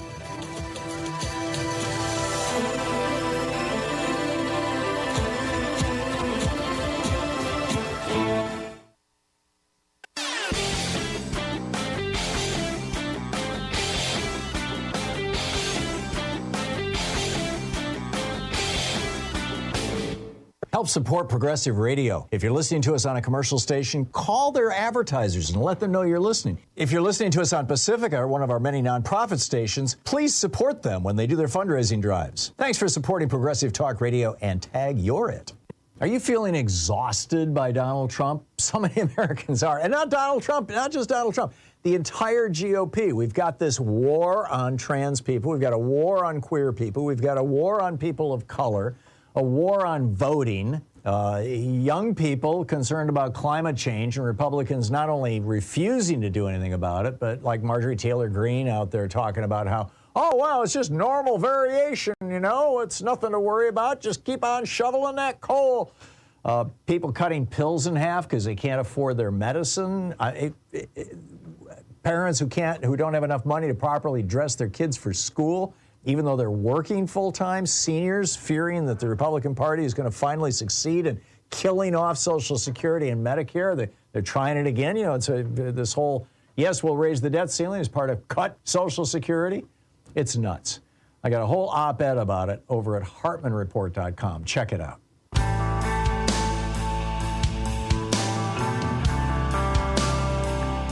9 minutes before the hour. Welcome back. Mark in Sunnyvale, California. Hey, Mark, what's on your mind today?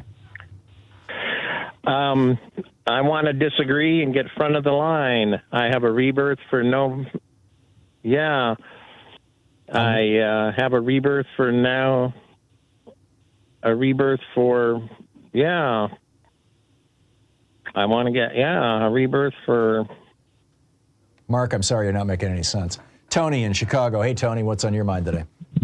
Hey, well, I got a few things on my mind today. But one of them is I just kind of want to get a couple things kind of straight. I don't know how deep you get into some of this stuff, but first off, I live here in Illinois. J.B. Pritzker is our governor. Mm-hmm.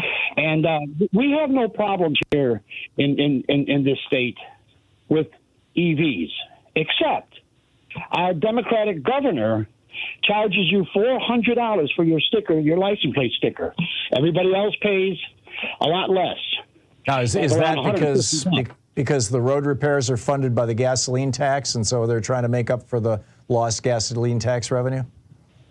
I would think so, yeah. But the whole idea is to have EVs so we don't have to go. They're supposed to be cheaper to run, and that, but they're absolutely not.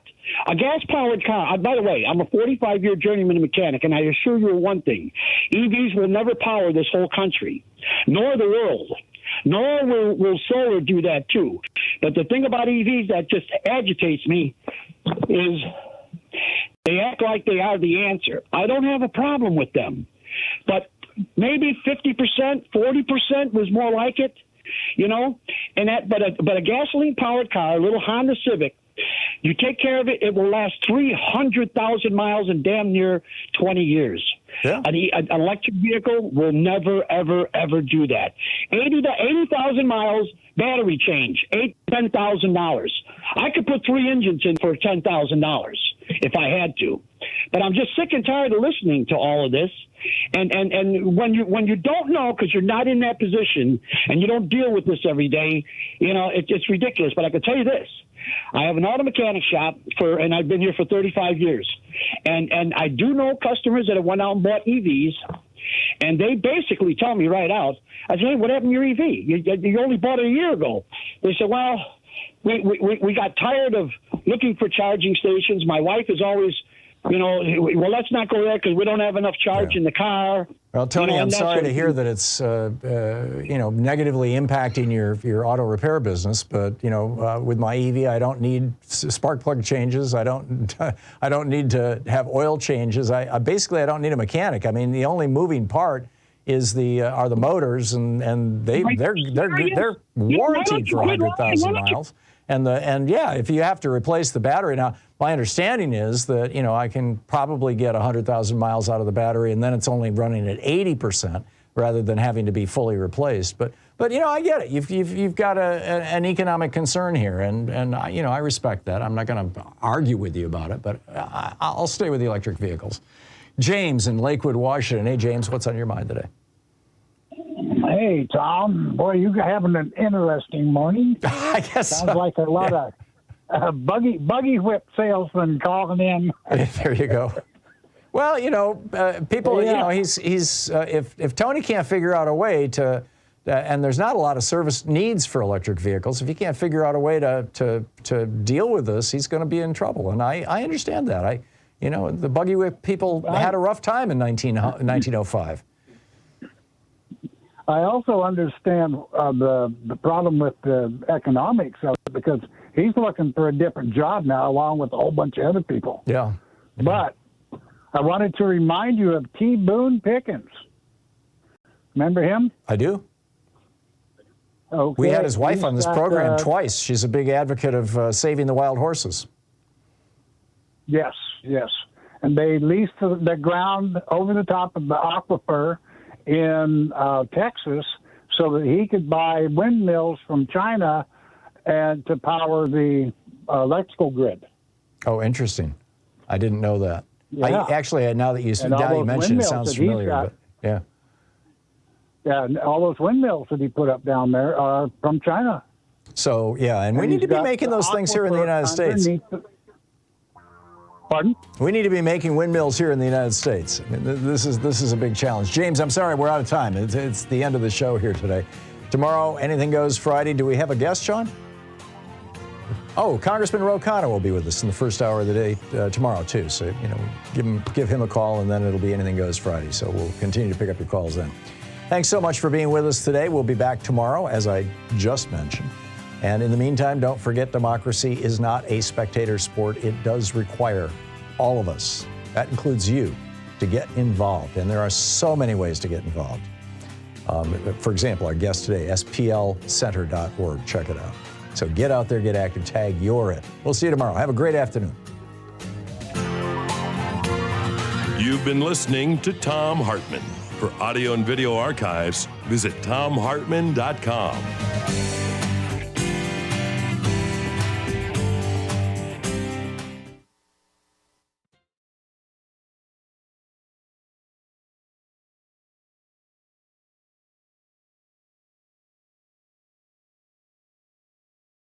In addition to bringing you the Thom Hartmann Program here on Free Speech TV and Video Media Online, we also have a whole set of ways you can interact with us and tools you can use to spread the word about the importance of democracy and the threats to it in our republic. First, there's your daily homework.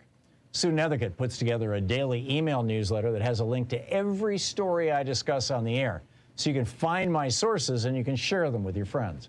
It's free and you can sign up at thomhartmann.com. Second, I publish my daily take every day over at the hartmannreport.com website. That's also free if you want the daily 5 days a week rant in your inbox. No ads either. Third, we have the podcasts. There's the free 1-hour version of our daily show that's advertising supported. You can find that wherever you get your podcasts normally. And then there's also the podcast of the entire 3-hour show with no advertisements, and that's available by subscription over at thomhartmann.com. So check them all out at thomhartmann.com and hartmannreport.com.